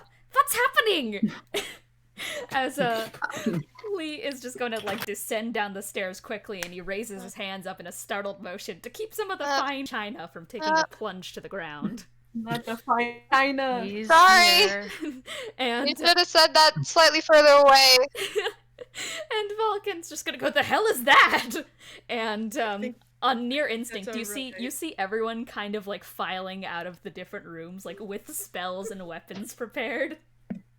And the rest of you, well, save for two, know that rumbling quite well. As the loud, crying train horn screech of the beast outside rings out through the air, as tremors slowly begin to calm themselves, and the smell of sulfur is in the air. Wilfred is quickly going to go, "Remember, guys, gentle." Yep. Gentle. Shirley just like presses her lips together, just like, Wilfred is Gentle also what? gonna, like, look back at, everyone else in the room who doesn't know what this is and just be like, "Oh, that's our ride." You guys Yeah, are inside and it's can't okay, currently sorry. see it. Gentle? we should have referred to it outside of the house. I have to ask again. Arnold, If this is a ride, why gentle?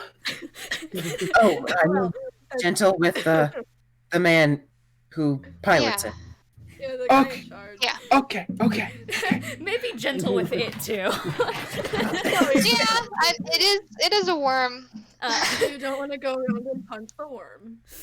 Do you guys want to take open the good old front door? Yeah. I suppose. And you guys head towards the front door and swing it open, and oh boy! There, before the Lone Wizard Tower, in the middle of nowhere, is the familiar beast. For the unfamiliar, before you is a colossus. That is the only way to describe it. Its size is comparable, if not much larger, to that of the prophecy, and its body is long and serpentine and made of plating of charcoal-stained bone plates with long strands of black muscle fibers exposed and wrapping around some parts of ocean and cartilage. And there's flowing strands of red frills that appear to flow around its body. And when it moves, they kind of flow like streamers in the winds. Its head is large and leviathan, with 3 eyes dotting each side, but each of them are clouded over and seemingly blind. And the head is home to a large, gargantuan maw that stretches inwards near infinitely, with deep, sawing blades of teeth. And yellow sulfur escapes from its maw every time it breathes out, escaping through 2 holes on each side of its face. It's making like the steam noises of a steam train as it does. And, sitting on top of the head of this thing is a tiefling. Long time no see. Hey, motherfucker! Hi. Wilfred gives an awkward wave. Yeah, it is this red tiefling man who Thrux and Owen have not seen before, with some golden horns and a very, very bedazzled conductor's train uniform. Oh, man bedazzled himself while we were dying. He did bedazzle. Good for him. Condi, we have some new friends. Hey! Nice to meet you! Seems like you've Nice lost some to- friends too, congratulations! Yeah, Thanks. it's alright. That's the part of adventure. Yes, well, I don't see any time to dilly-dally. Let's get on the road. Hi, conductor. He's gonna kind of step over, like, onto the neck of this thing and, like, tap his foot twice, and some of these rib cage, like, sides are gonna lower down like a platform upwards. I will never get used Well, to that. We're going. Before they leave, Wilfred's gonna go back to where the radiant roses are, and first just going, They're all looking very shocked. So I guess first when Wilfred turns around, he just, yeah, that's how we get around. That checks out. Benny's gonna look back over and be like, "What? You never seen a sports car before?" What's that sports car? It looks like that. What is a I just sports got her out car? of the shop and everything. Good God. What What's are a- you talking about? Benny's just laughing. It's a worm. That's not a car. My Sports sports worm. worm. What are you saying, Wilfred? He's just gonna go up and like hug his dad. Aw. No. Grailed hugs back and goes, well, safe travels, chickadee. I'm sorry I have to go so soon. Oh, it's quite alright. You have a lot on your plate. I love you. I love you too. He's gonna ruffle the top of your head a little bit. Once the hug is over, Wilfred steps back a little bit and then turns towards the rest of the Radiant Roses. And goodbye to you guys as well. It was really Later. good seeing you all. I'm sure we'll catch up soon enough. Uh, and and just to mess with him, Wilfred Wilfred holds a hand out towards like Lee for like a high five. Lee is going to stare at it and then slowly raises up and tap it. I'll see you later. See ya! And Vulcan's just gonna go, we still have beef, Thrux! I just look at Vulcan. See you around the haystack. He stomps his foot a little bit. Alright, and are you guys getting on to the lovely Pangea? Yeah. Yeah. Yeah, as Wilfred's walking out, he does go, take care of Veldrin too. I want to make sure he's okay. We will, and I'm sure he'll write soon enough. That's good. Well, farewell, guys. Bye! Bye! Wait. Bye! Owen's Bye. gonna wave as he gets on the platform. Alright. Yeah. And the conductor is going to like slip down next to you all and is going to tap his foot on the ground twice and close up that rib behind you and go, well, welcome to the Pangea, new faces. You all look awful. Thank you. Yep. Been through a lot. You Yeah. look awful as well. Thank you. Welcome. He twirls around in his suit, which has since the last time you've seen him once again been bedazzled with sequins. Love your suit. Thank you. It's a new cut, new fresh. I'm gonna stop myself from saying drip in character, but that's the only God, word I it was can gonna think be of. Please do. It's very fresh. I can't let drip become canon. AG, nice cut, bro. No, it's my I like your cut, my new G. fit. Resembling water droplets. Why are you having a fit? Don't ask questions that I don't have the answer to. Makes me frustrated. Fair enough. You all look awful once again. Why don't I get some rounds going for all of us? Oh, we have someone new in the kitchen staff I'm sure you'll be excited about. Ooh. And pray do tell, who might you I need to folk see my be? snake first, bro. Oh, What of do you course. think I am? pray do tell, who are you new folk? I am unknown. Oh, but you can call me Own. It's a quirky little name. Yeah. Name's Thrux. Yeah, that's another That's quirky all you little need? name. Yeah, that's all you need to know. I'm His Thrux. gaze is going to linger a little farther on unknown in particular. He seems puzzled for a second, but then his smirk quickly returns as he straightens himself up. Well, pleasure to meet you both. I go by the conductor. But you can call me the conductor. Nice to meet you, the conductor. Finally, someone gets it right. See you around, Ted. Excuse me?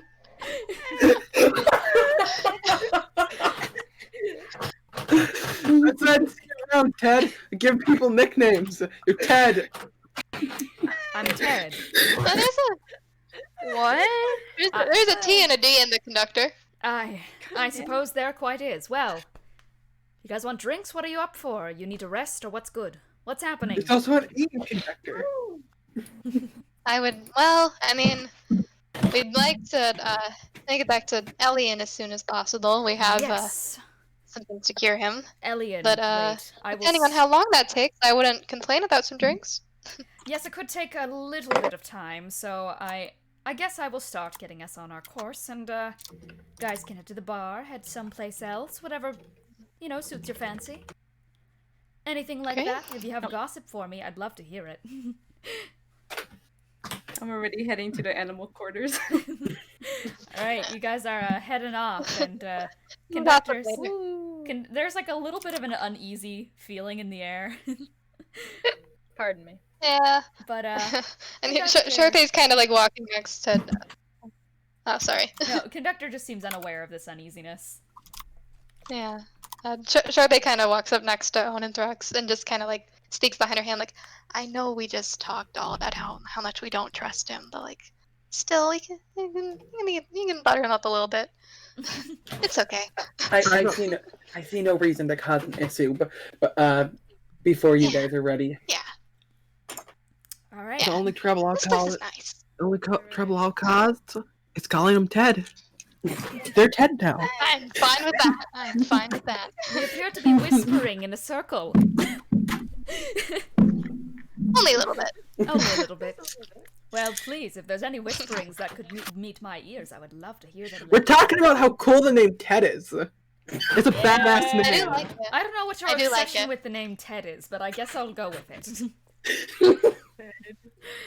But, yes, I see He loves that, talking about it. I see that Triao's already off. Triao, once again, just sprinting. And, Got a while without good drinks.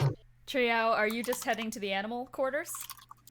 Yeah, fuck yeah. You head in, where, you see a little, well, I guess not too little, a quite large reptile waiting for you excitedly. And, your giant constrictor snake, Snaky, is going to immediately perk up and start rattling the little tail. Aww. Yay. Well, I have to do every animal too. It's like, I guess you're mine now.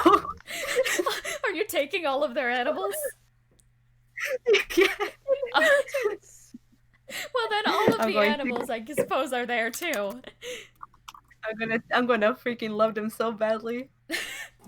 Aww. And you kind of see, in kind of the corner of the room, there's a new kind of figure who is tossing some food out to the animals, and at some point they're gonna turn around and toss like a live giant mouse towards Snaky, who is going to catch it in its jaw and swallow it whole.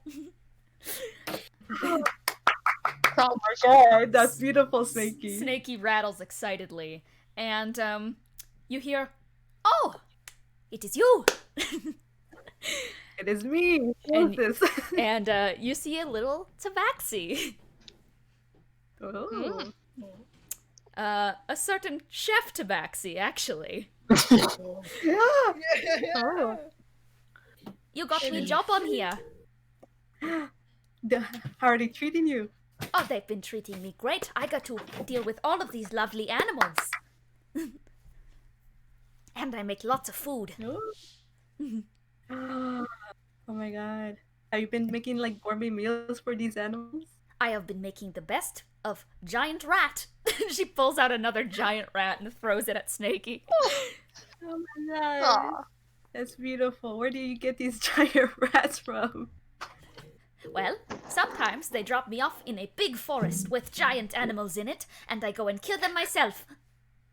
Oh, you're so good. Thank you. I have this, and she pulls out a knife. Whoa. Oh, Oh. That's Can I job inspect the knife? you can inspect the knife. I am looking at the knife. Roll investigation. Oh my gosh. Ah. I cannot see the knife. No. I had rolled an 8. You got a what? An 8. An 8. You're looking at it, and it just looks like a normal butcher's knife. Wow. Do you kill things with the butcher knife, bro? I also use it to cut things. Oh. Pog! Was that a character? A good a nice healthy out of character pog. My let's hear Benny's pog. No, you don't. Benny does not pog. Benny, sorry, Smiles is going to look at you and is just going to go, you are looking quite thinner than I remember. You need to eat more. Me? What? You're not here. Sorry, you said Benny before. That's why my brain was I know, like, huh? I messed up. That's okay. You're good. You are valid. You need to be eating more. And Triao uses their one hand and scratches their back of the head. Like, yeah, haven't been eating well in a while. Oh, I see that you have lost an arm since we last met. Yeah. That's not good. It was kind of recent. It was kind of recent, actually. Oh, that's really not good. I'm quite sorry about that, my friend. No worry. Well, look I into can make you replacements. a commemorative arm has been chopped off pie for free. Really? What?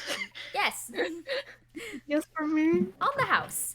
You got me this job after all. Wow. Smiles, you're great. Oh no, you flatter me.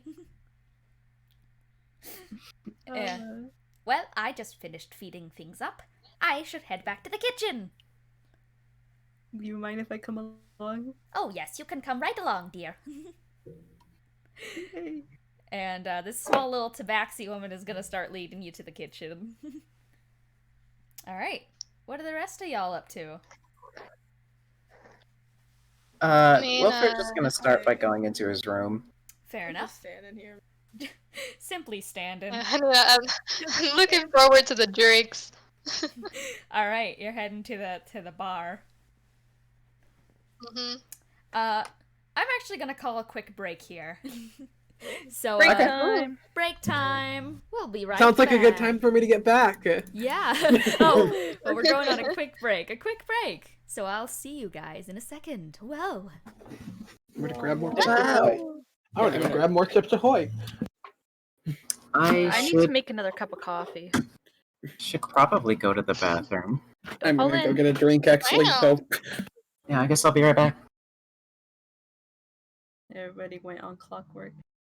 Wow, they're all gone. We all like knew that we needed to pee at once, so True. we all sensed it. Work, no. Gone away. Going away, away, to away. Direct away. download this stuff. What's Oh, up, wait. Twitch chat? What's up, What's Twitch? up, gamers? Anybody in chat? I need to Poggers pull in up my- chat? I need to pull Any up my any chat. I'll put a pogger in chat. Oh, Just Stanley. one. Please put a blogger in chat, bro. Bro, Yeah. Yeah. There's a pogger in that's a chat now. blogger yeah. too. Whoa. Whoa. He's so round. Yes. I got You're around, 48,000 man. fucking Wait, I gotta channel do points, this. bro. Bro, I'm California Oh. dreaming right now. Round. Oh. Round Whoa. Blaine. We love round. Wow. Welcome back. Round. I'm Wow. back. Hello. Welcome back. Hi, we're sending emotes in the Twitch chat. I'm sorry if you've been hearing Stanley this whole time. He won't. I haven't heard chill. him at all, actually. Okay, Yeah, 'cause he's I been haven't heard. barking the entire time, and I'm just here like, please, Stanley. I've returned. Welcome back. Squish. I might go get him. I might go Valid. grab him right Squished. now. All right, I'm back. Huh. Huh. I like hearing you back. Oh yeah. Alright, so I think now we're just waiting on Kiki, and then we can return Woo! to the Pangea. We're not gonna do too much on the Pangea, heads up, so... So Yeah. okay, the Pangea's Alright. kind of like pog. Yes, sir. So, It is.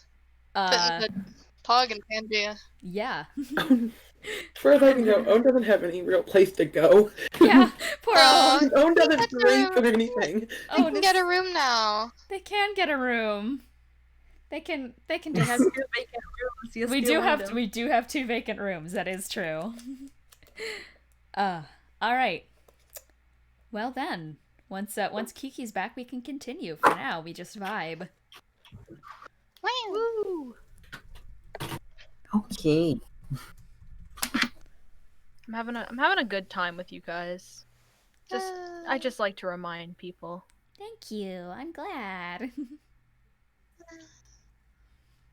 It is Well. fun. It is fun. All right. I think I think we are probably good to start again without Kiki because I'm not sure too much is happening right now. So we'll jump back I into mean- it. There is something I want to do in Wilfred's room. All right. It's small, but All right. Well, there can be a small thing done. yeah. He's kind of he's going into his room for now, and since everything has just been done, and that he's got time to think and time to himself. He's just going to sit down in his room, and he just sits there thinking. Just starts going like, I don't know what he did to you, but I'm gonna get you back. I want you by my side once again. Can't handle you not being here. I've finally gone back. Welcome back. Yeah, as you're kind of just doing this, he's not responding directly to you, only responding to the stuff that you do. Since you're not really doing much right now in terms of physicality, he kind of is you just hear in your head, you breathe in, you breathe out. You breathe in, you breathe out. Yeah, he's just kind of sitting there.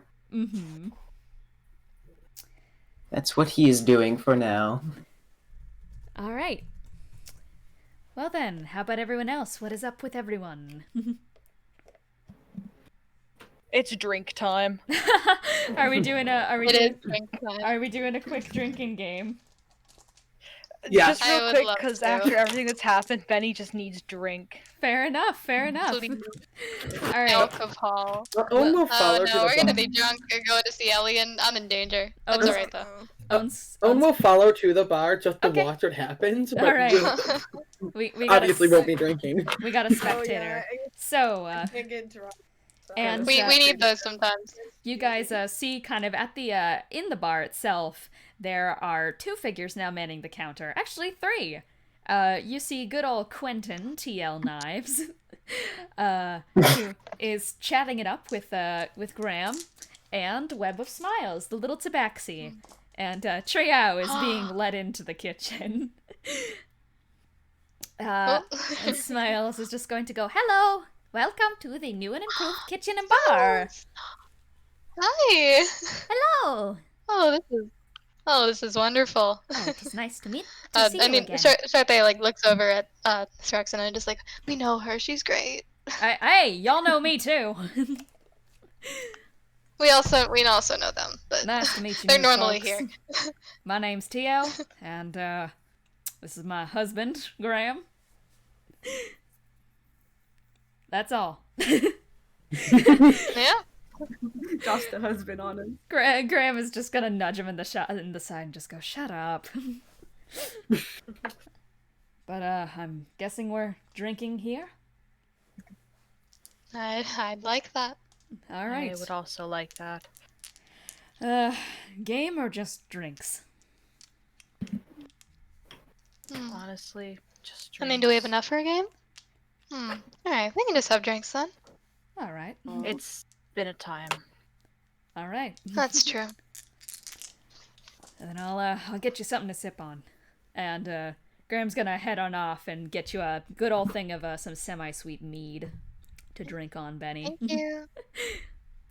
Bless. Well, for all of you. Just around for everyone who is gonna be drinking right now.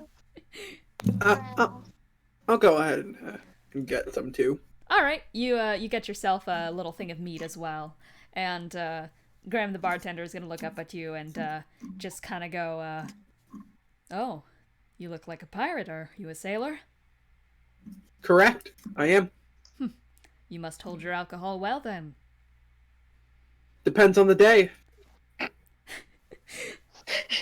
Sounds Yeah, about so right. Tuesday. It's Tuesday. Fuck that. That seems to fit. Quentin goes, "Yeah, I saw two visions when you stepped in here. One of them, you on the floor passed out after one drink. Second of all, you drinking of us all under the table." As I said, it depends on the day. Guess it does. I'll drink to that. Graham is also gonna nudge him again and go, "Not on the job." Whatever, I'm your assistant anyways. You still love me. That's debatable. Smiles is probably just like already brought Triao to the kitchen where she's been like pulling out a bunch of different kind of meats and such, and is going to go, "It is a meat pie I'm making for you." Ooh. What type of meat? Well, there are lots of meats in here, but some things like some fresh deer. There is some pig, some, oxen. Oh, I don't know any of these. and for a little bit of heat, some fire salamander. Ooh. What? How? What? How? I should note that in D&D, salamanders are huge. Oh god. Egg. And she is just kind of like cutting up this meat on the table and dicing it, and she's going to go, "I'm not so sure how good you would be at a knife right now, but I can give you one if you want to give it a try."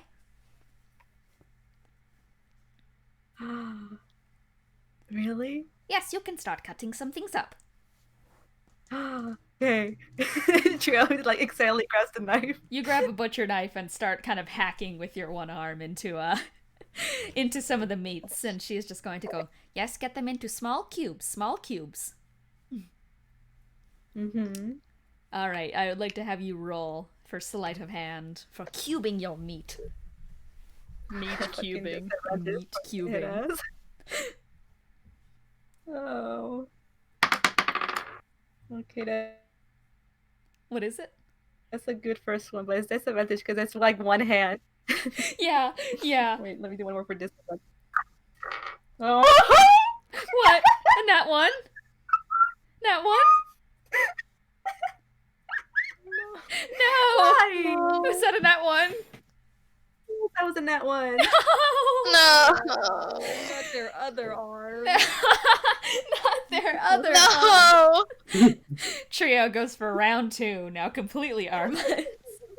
No. That's How? been disarmed. Trio, No. you raise up the knife, with quite the swing down.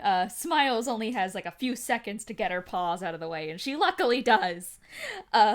But you slam it down, and you feel a sudden jolt of pain. You seem to have rested your tail on the table. No. And Oh my God. one of those little spikes coming out of the side of your tail, you just No. Will they grow back? Are they like a gecko? We stick it back on. and Smiles is just going to look at you very concerned and is going to quickly take the knife out of your hand and just go, I'd say that's enough of using that. Is there any healing Why the tail? healers around? Yes. Okay. Alright, Benny's just gonna quickly come over and be like, Benny, wait, I can do it. I'm a little concerned about you, Benny. oh, you're right. Sorry. Go ahead. Alright. Yeah, Char- it's alright. It's Charpay, alright, you though. step on back and you're gonna cast a Cure Wounds. Yeah, I'll do a nice cure wound. A nice sensible Cure Wounds. Alright. And, Chanel. And, I you're don't know how much damage it did. you're gonna rub your hands together and cast Cure Wounds on it. And, very luckily, that little tail spike is going to grow back just a little bit, but it's definitely much smaller than before, and it closes up and tips off again. No. My dog is for the tail spike. No, I'm sorry. I mean, it might grow back more, maybe? Yes, you could Don't give know. it some time, and it could grow Will bigger. it? Yeah. Okay. Yeah, maybe- it'll be okay. Maybe for now, you don't use a knife. I guess. You can come sit and relax and drink with us. How about that? I guess losing a tail spike. I guess. No, it's okay. It's back. It's okay. Yeah, see, it's just a little bit shorter now. It looks like it was born on a baby dragonborn. Oh, well, that could be endearing to people. It could. With this newfound surge of confidence, are you gonna head out and start drinking with everyone else? All right, and you guys are just kind of down in some mead and such. Yeah. I don't know how much you guys are planning on drinking in terms of level of drunk. Probably not too much, but Yeah. tasty. Yeah. I'd say I'm gonna go ahead and say I have like 4 drinks. Oh, you have 4 drinks. Okay. Yes. You are not a large man. Thrux just keeps them You are coming. very short. Thrux, Okay, I am gonna have you roll a He's a sailor. Constitution saving throw, Thrux. Oh no. Okay, that's easy. Well, not when my dice falls on the floor. Yeah.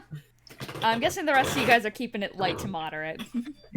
Benny's having 1 drink like a responsible adult. All right, That is 17. 17. Thrux is surprisingly fine. Like only a little buzz. What's Lelee? PAC You doesn't have exist. consumed so many fluids today. What's up with I was Lelee? just saying, PAC doesn't exist when you don't have blood. That's true. You can just drink infinitely, Lelee. Infinitely. Infinite Lelee. Infinite Lelee. Oh man. Lelee forever. Lelee is constant. Lelee is eternal. All right, Jesus so forever. yeah, you guys are drinking pretty responsibly. Responsibly for Thrux is apparently a lot more than responsibly for the rest of you guys, but responsibly nonetheless. Just kind of, getting rid of some tension from the days that have preceded this, and in general, just, getting some bad vibes out of the room. And after a fair bit of just kind of sitting there drinking, a little bit of idle chatter, not too much, Smiles is going to come over with a lovely baked meat pie. Pie. This is for you and your group of friends. If you want it, I can wrap up any leftovers there might be. Thank you. Yes, ma'am. But you all need to eat more. Yeah. I do not eat. You? Then you're all right. But the rest of you. More food. I order it. Yes. I And am going. I hear that. and you guys just slicing your guys some slices. Yeah. All right. Yep. Yeah, baby. You guys are just in general enjoying yourselves a hearty meal.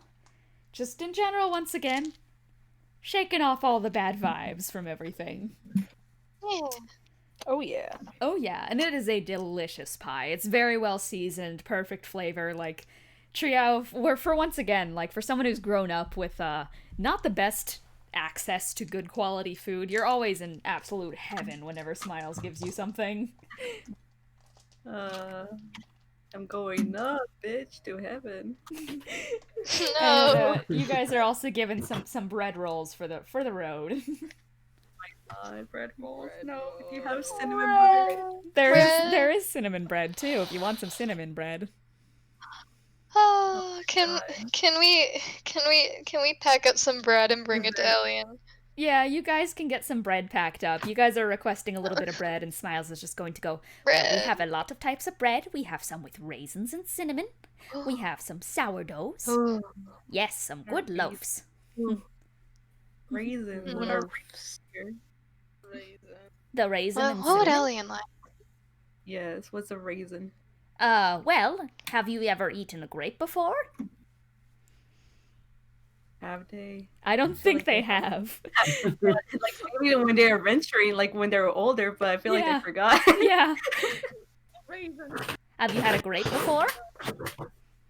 Shakes their head. No, Have you had wine before? You have. I have.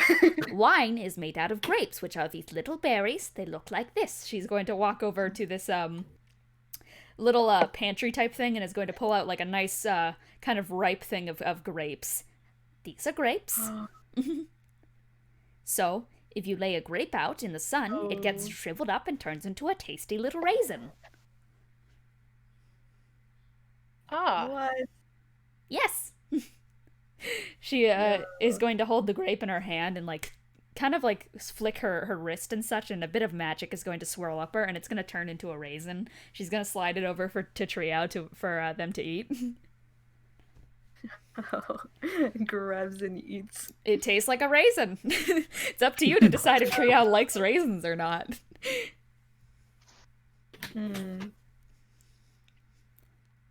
Really? Wrinkly. He's gonna like, go take it back out from her mouth. Like, okay then, Um, because it's kind of good. That is what a raisin is, and raisin pairs well with things like cinnamon. I had cinnamon. I know what it is. Well, that's great. Then you will now know what the components of a cinnamon raisin loaf are. Cinnamon and raisin. Yeah. Yeah, that is correct. Holy shit! This is revolutionary. Oh, yes. It's my own recipe. Well, I guess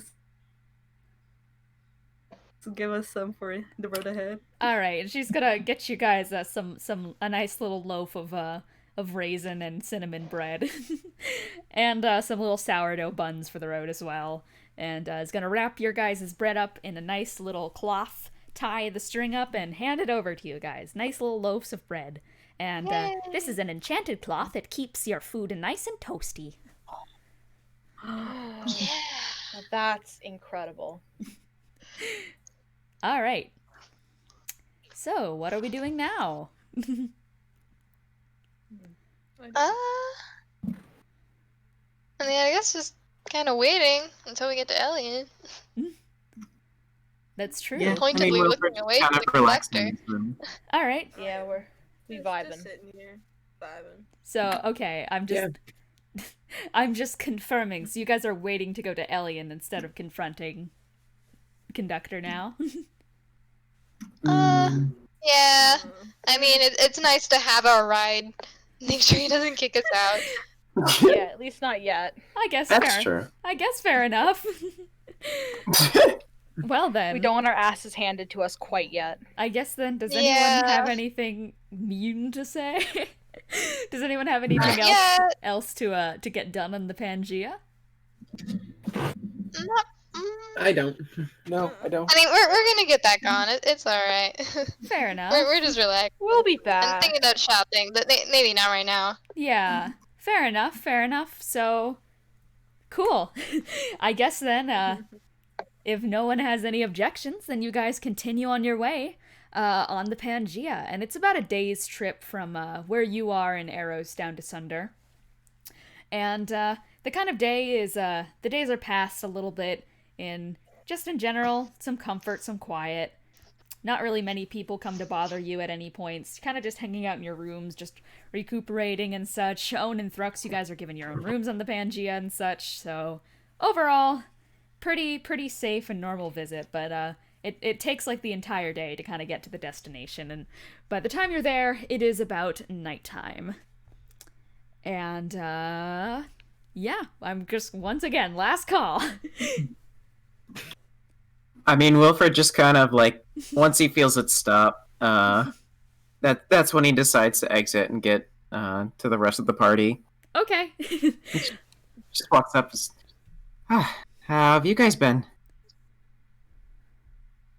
We've been fine. We've been alright. We had some bread. Yeah, we've just been relaxing. I think it's the best movie pie in my life or afterlife. That sounds good. Yeah. I guess we just arrived. Yes, the Pangea has indeed screeched to a sudden halt, as the floor around you kind of rumbles. And for a moment unknown, you get the sneaking suspicion that this could be a repetition of what happened on the Ancient Gold. But, you manage to direct yourself to a stray table which you hold on to, just, in case. As it kind of screeches to a halt before you. And without even really seeing the conductor, who hasn't really been all that around much during the visit in general, kind of the once again, the ribcage-ish side is going to lower down before you. And instead of being near the beginning of Sundar itself, where you started off your last time, you are straight up in the middle of a field. With a house in the distance. Does Wilfred recognize You this? sure do. Oh, I know where we are. Huh? Where are we? Where are we? Oh, well, you guys, you don't know them, but that's Nova's house over there. Oh. Okay. We're near the desert. I spent a lot of time here when I was a scarecrow. Yeah. Oh, so it's gonna say, you were a scarecrow? I've been a lot of things, really. Yeah. Do you have something to drink? Huh? What did he say? What? I said, I just whispered, did he have something to drink? Oh. Oh, He was man. just there. No, that really did happen. It's always It was like unfortunate. in the straw. It was very weird. Yeah. I think we got trapped in a. What was it? It happened in the Outlands, right? Scarecrow Purgatory. It's called a dead zone, yeah. Oh, one of those. All right. Fun times. You guys are kind of stepping off as you guys are talking about this, just kind of walking and talking for the time being. Triao, you have your little bread in your hand. Your little warm cloth of bread, and kind of hung on your belt, you do have that cure that you stashed away. And once again, they're kind of in the distance. There's this kind of long, outstretching field with different crops on it and such. And going through them, you see the hopping of these, like, not little, they're actually quite large, but they look like frogs. And they're just, like, hopping through all of these fields. And every so often, they're just, like, squirting little jet streams of water onto the plants and such. They seem to be part of this whole ecosystem out here, part of the farming. And there are also a few, like, cattle, some horses of different variety around here. It's your standard issue farm. Makes sense. Yeah. I would have thought we'd go to Colosse's Keep. Did they take him out of there? Didn't we send Elian to go? I think Triao did. Triao Oh, did send a letter. right. Oh, right. I was gonna probably like, I sent them a letter Okay, to it's the fine then. retreat. Yeah. That's good if they're keeping him here. It's more comfortable. But yeah, this is for most of you guys your first time at the Dever Farm, the Dever family farm estate, and it's quite a large-looking farmhouse, no doubt because it is such a large family that it belongs to. But you see kind of out on the porch, kind of sitting on this kind of rocking chair in the front, like very typical farm trademark rocking chair out front. You see Nova, aka this tall orc woman with kind of one multicolored horn spiraling out from the side, because this is an orc family with some dragonborn DNA. And she's just kind of looking nervously out amongst the fields and such. And when she sees you guys, she's gonna squint for a second, like, oh, wait, no. She can't see you guys until you guys get close enough. That's her curse. Well, do we see Nova yes, going up? You do see Nova. She doesn't see you. Oh. Well, Wilfred's just going to be like, hey!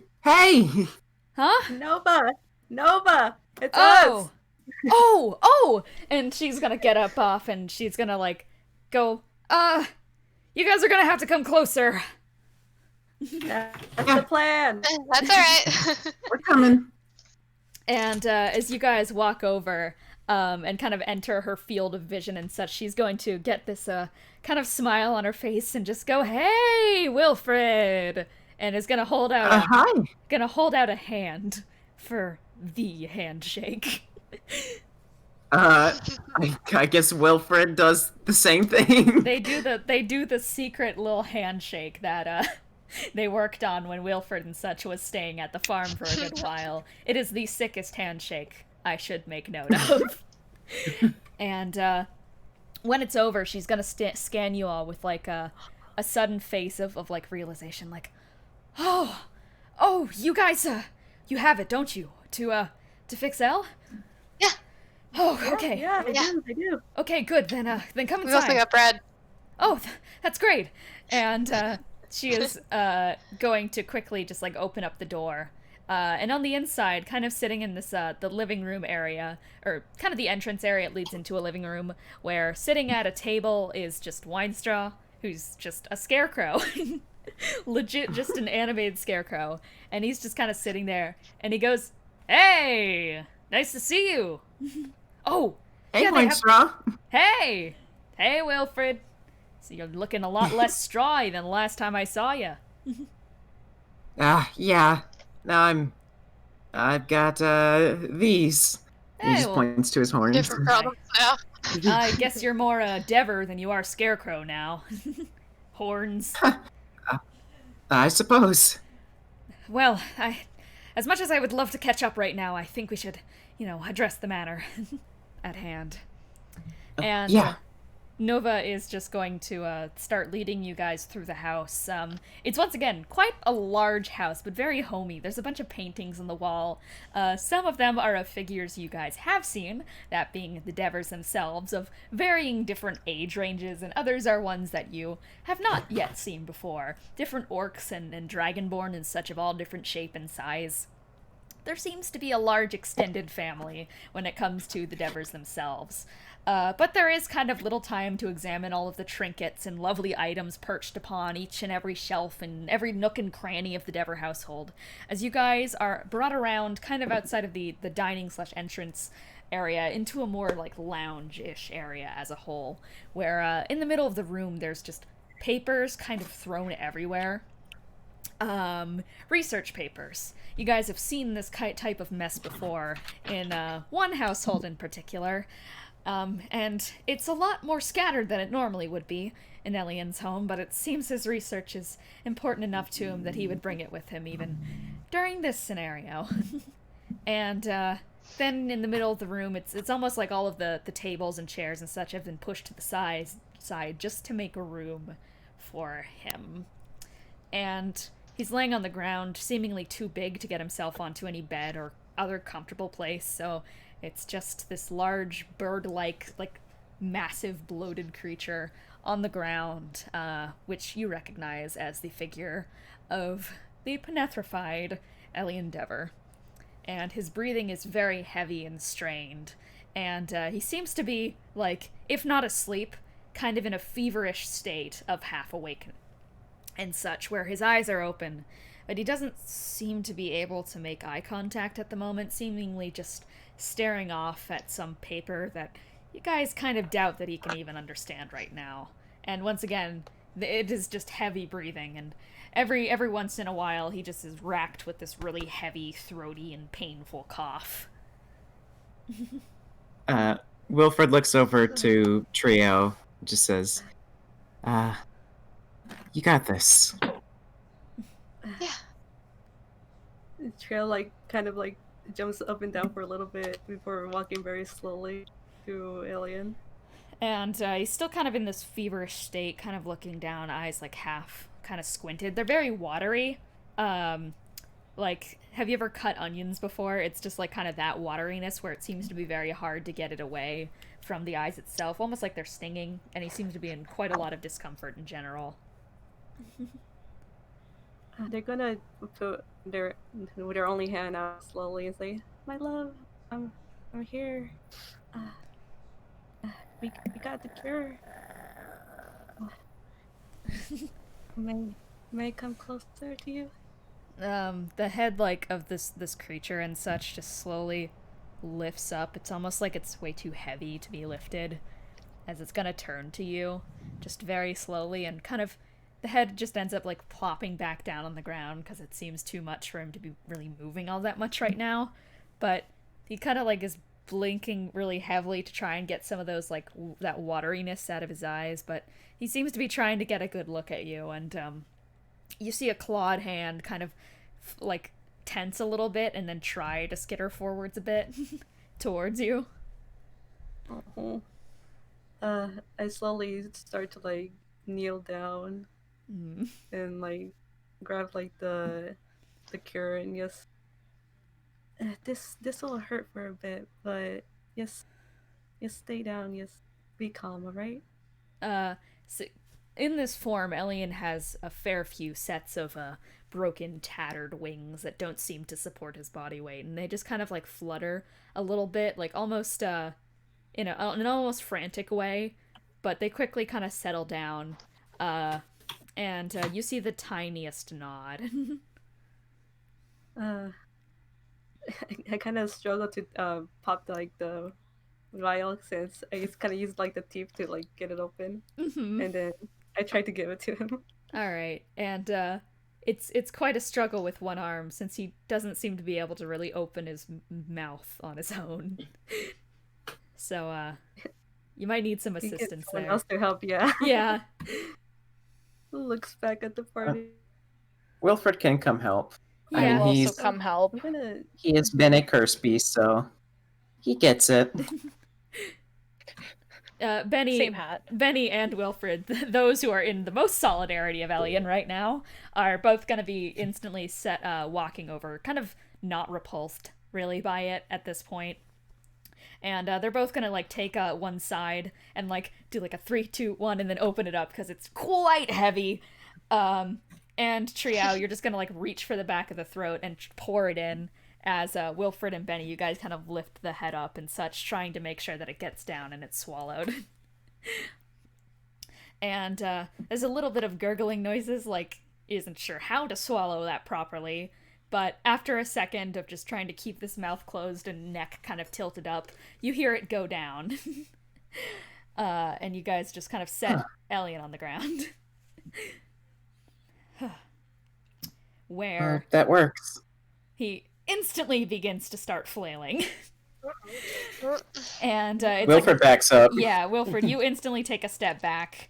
Bennie, I'm guessing you do the same. Bennie is on mute. Yep. Yep, I you, do. You two both step back. Triao, are you staying in it? Gotta hurt with the lover. Aw. Triao, you kind of kneel in the middle of this and just kind of keep your one hand out, which Elian just kind of grips onto with a very, very tense and clawed hands, kind of digging a little bit hard into your palm and such as he tries to hang on to you. But there's these wretched, garbled noises, almost like screams and such. Nova's turning away.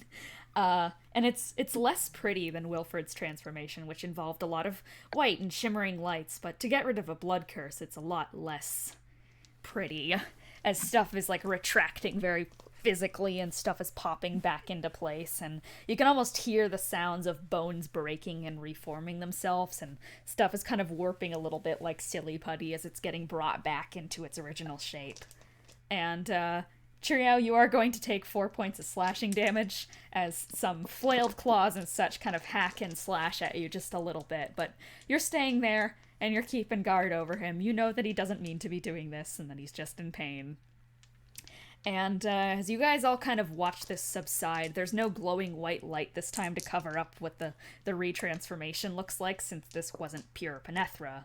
And as it's all over, there is a giant orc man on the ground who is just breathing very heavily. Yes, breathe with me, Come on. You can do it. And eventually, his breathing kind of steadies out. There's a little bit of bubbled coughing kind of at the tip of his throat that he manages to get out. And it's like that coughing that, like, you hear it and you're like, oh, that's gotta hurt your vocal cords in some way. But eventually, his breathing steadies out. And he's just gonna open his eyes, which has been, like, really teary-eyed this whole time, but this time they're a lot more clear, and they seem to be stinging a lot less, as he's just gonna go, Triao, hey. Alien. You look like yourself. Oh, that's good. And he's gonna try and hoist himself up a little bit. Stay down. Oh, no, I can get up. I'm sure. Yeah. He's just kind of clearing his throat again. And there's still a few feathers trailing up parts of his body, and they're kind of like a snowy owl's, and his eyes are quite exhausted. And then he's just going to kind of like... It's less of a planned thing and more of a, oh crap, I'm gonna fall forwards and crash my weight onto Triao, but he drops kind of you into a hug. Pat the back with the one hand. And as he kind of pulls away, he's gonna look up at the rest of you and, like, give a nod and such and wipe a little tear out from under his eye. Just go, that hurt. I feel ya. Hey, yeah, you doing all right? I am now. Yeah, that's good. And he's gonna look at Triao, just now noticing the lack of limb, and is just gonna go, what happened? Cut off, basically. Not much. What happened to your curse? I'm not quite sure, but I think it's gone. It is. I don't see traces of it. Wait. You mean to say it's actually gone? Like all gone? of it? Gone? For good? Yeah, it's not there anymore. Curses have a... they have a trace to them, one could say. Magical one, and because of my curse, I can pick up on that. Do you guys think that's because we beat the prophecy? You did what? Maybe. Wait, did we cure more curses than just Kind of a lot Triao? happened. I know. While we were trying to, I don't know. A lot that seems to have happened. yeah. That means we have a chance. Like, that confirms we have a well and true chance. It's no longer just speculation that we might be able to do something. This is hard evidence. That's... Yeah. Elian's, like, slowly hoisting himself to his feet despite everything. Well, Oh partner. my god.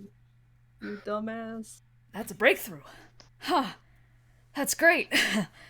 I gotta write that down somewhere or something. Maybe I should sit down first, though. Yeah,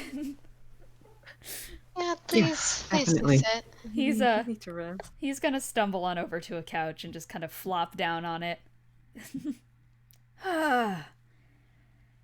Someone should write that down. So you've lost traces of your curse because you got rid of the prophecy? Is that right?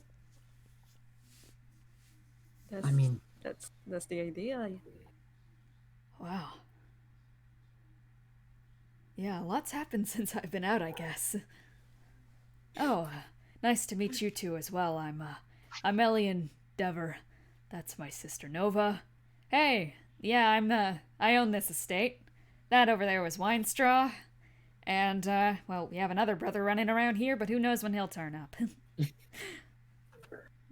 Nice to meet you. Of course. And, Elliot is gonna kind of take a squint and just go, that's so weird. He's looking at, like, all of you guys. Mm-hmm. Oh, what's weird? It's just, you know, he kind of looks to the side. My curse gives me readings that sometimes I don't know fully about. But, quite the coincidence is always what baffles me about your group. I mean, we were in the Feywilds. That might be messing with your readings a little. Oh, no, these have been consistent readings for a while now. Huh. Well, Is it anything we should know? I guess so. I mean, I don't know how much, Conductor wants me saying at this point, but, you know, it's both of our secrets to bear. What do you mean by that? Oh, well, I'm just saying that it's a little bit of a weird coincidence, per se, that you guys all, share some interesting readings. For our curses? No, not for curses, just in general. Oh. And now even these new people share them. Huh. That's, that is interesting. Yeah. Yeah, maybe we can get more into that later, once you're feeling a little better. Yeah, that's, fair enough. But, yeah. I'm sorry. Yeah, go on. I was just gonna ask, so we were told that someone was missing, right? Yeah. Okay. Is Nova in the room right now? Yeah, she is. Alright, Wilfred's gonna look over and just be like, so Hugo is missing? Oh, no, not Hugo. He's not missing. And, kind of on cue, you guys hear the front door open up. With a very loud slam, as, good old Hugo is going to rush into the room. I saw the big worm outside. Did you guys, oh, hey guys. Hugo! Hey! Hi! Oh, hi, Tiny. Oh, you're better. Elian! And he's gonna run over, and Elian's just gonna go, okay, no, please, I know you love hugs, Hugo, but not right now. Oh, yes, no, oh, okay, I will hug the air around you. Yes. He does that. Thank you. But no, Hugo's not missing, Elian says. Oh, you're talking about that, huh? Well, you guys know how Cornelius is. He, wakes up and gets all weird and sneaks out of the house, and we can't find him. I was worried about that. Yeah. So, he's not anywhere, you know? No. Well, just the other day or so. It was in the middle of the day. He was doing fine that morning. Like, we snapped him out of it for a bit. It was pretty good. Elian's been giving us some good techniques on that while writing to us and such with his little papers. Elian gives a thumbs up. I do my work as best as I can. But, then he just, poof, up and vanished, Well, he freaked out first. Just in the middle of the day, just no warning at all. Just eyes became yellow again, as they do, and Oh, he just stormed off. when was this? Well, about the other day. That doesn't Uh-oh. sound good. Yeah, Um, you know, he kind of runs off on his little adventures all the time, and then, he pops up again. He just probably is going through a set or a new script or something, and he'll come back, to do the dress rehearsal. I don't know what he does. yeah, I hope so.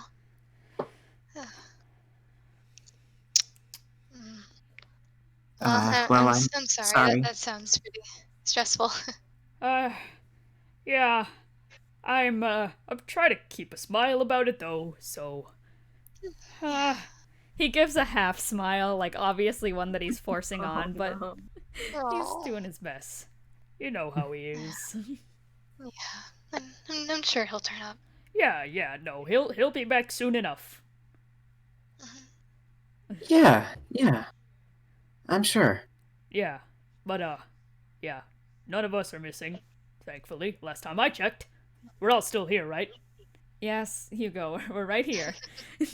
Good. We haven't lost anyone else. Oh, you guys did. Wait. Oh, but you gained some people too. Hi. Net positive. Net positive. That I don't know what that means. You guys got a net? It means we. Is it like a fishing It tournament? means we gained one overall. Oh, interesting. Well, hello. I'm Hugo. I am a Hello. bodyguard. That's about all you need to know. Okay, my name is Thrux. That's all you need to know. Well, Thrux, you are quite tiny. Thanks. I guess. Oh, I like tidies. They're very nice. He's a tidy. He points at Wilfred. Wilfred waves. Ellion's a tiny too. Well, I am the smallest of the siblings, one could say. Well, it's good to see you guys, and it's good to see you too, Ellion.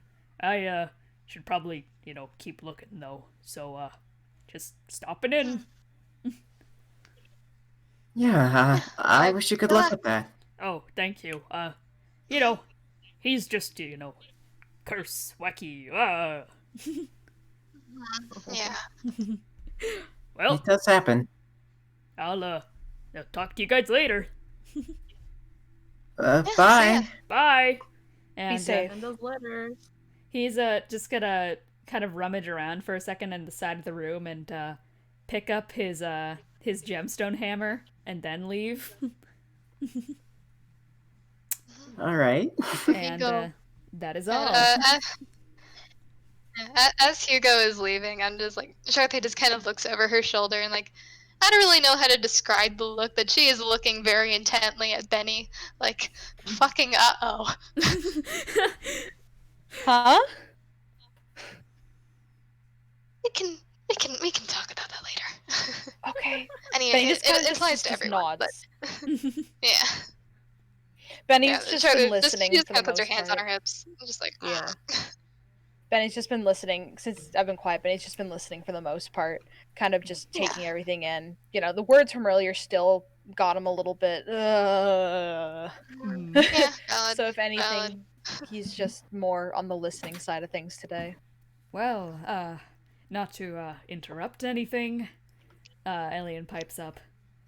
But, you guys, doing anything next? What's the current situation? Is there anything I can be helping with? I feel like I should be helping you guys in some way after all this. Oh.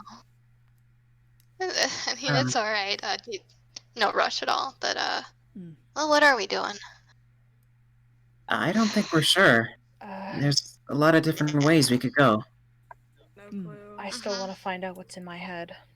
Yeah, if I may be honest, memories are my most vested interest. Yeah, I suppose we'll be heading back to the, old Midnight Circus soon, but, Oh, we've dear. got a few detours we can take before then, maybe. Who knows? Yeah. time. Well, Uh, yeah. do any of you know where the Midnight Circus might be? Nova's gonna look at Winestraw. Winestraw's gonna look back. Nope! Alright. Well, I'm sure we'll figure it out. It's not exactly Was something that- we keep track of. Yeah, Yeah. fair. We'll figure it out Yeah. eventually. They Well, kinda, that's something we did need to know if we want to find Harrison. Yeah, they kind of Mhm. pop Yeah. up as they please, to my knowledge. hmm Okay. Uh, Yeah, kind of anywheres. Ugh.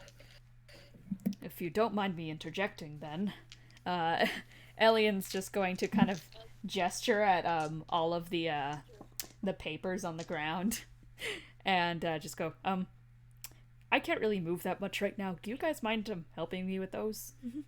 Of course.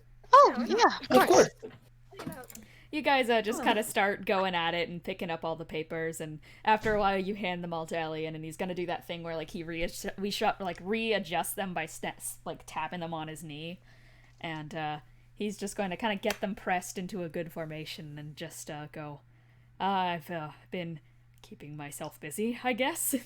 He holds up the little research papers, and they have like the messiest scrawl on them. Oh. Yeah. It's good to keep busy. Yeah, just always doing my research, but there has been a lead I have been a little interested in, and it could be beneficial to head there. But What would that be? I've heard wind from some associates of mine, other ontologists rather, that they have dug up some sort of temple. Presumably with some chance, relations to the Curse War. They've dated it with carbon The dating Curse methods. Yeah. where would this be? Well, it's out in Wolvenshire, so Uh, could be something Fun. had a to feeling. look at. That Yeah. might. I mean, sounds awfully interesting. If you guys are in the market for figuring some stuff out, I know I am. Yeah. Yeah, we could check it out, I'm sure. Yeah. But that's just a suggestion. Do you know? I appreciate it. What kind of artifacts specifically, or is it just like an Oh, overall sort of thing? it's a temple and such out in Wolvenshire. It was apparently covered up by sand for a good while, but I've been thinking about making an expedition because some people are claiming that it could be doing with the things that you guys were tasked to go after in the first place, the artifacts. One other question, if that's all right. Oh, of course. Do you happen to have any documentation on the Cursed War? Oh, I wouldn't. Any- None of us really served. Any records, history, even if you hadn't served? Was there anything written? The most I have are some records about magic spikes, but that's about it, and I'd have to go and dig them up. That would be back in Azimir, my house. I don't mean to make you go through that. That's okay. Thank you, though. Oh, okay. The hunt for information is upon us. Seems that it is, and I'd like to help in any way I can. Yeah. I really appreciate it, and I'm glad you're back. Yeah, I'm glad to be back. Well, it's quite late. We should probably all get some rest. Agreed. Yeah, Yeah. Yeah. I'd say so, especially you. Oh. hmm Oh, research to be done. Readings Just to go over. take this time. He kind of looks over Yeah. at Triao and goes, You wanna cuddle or something?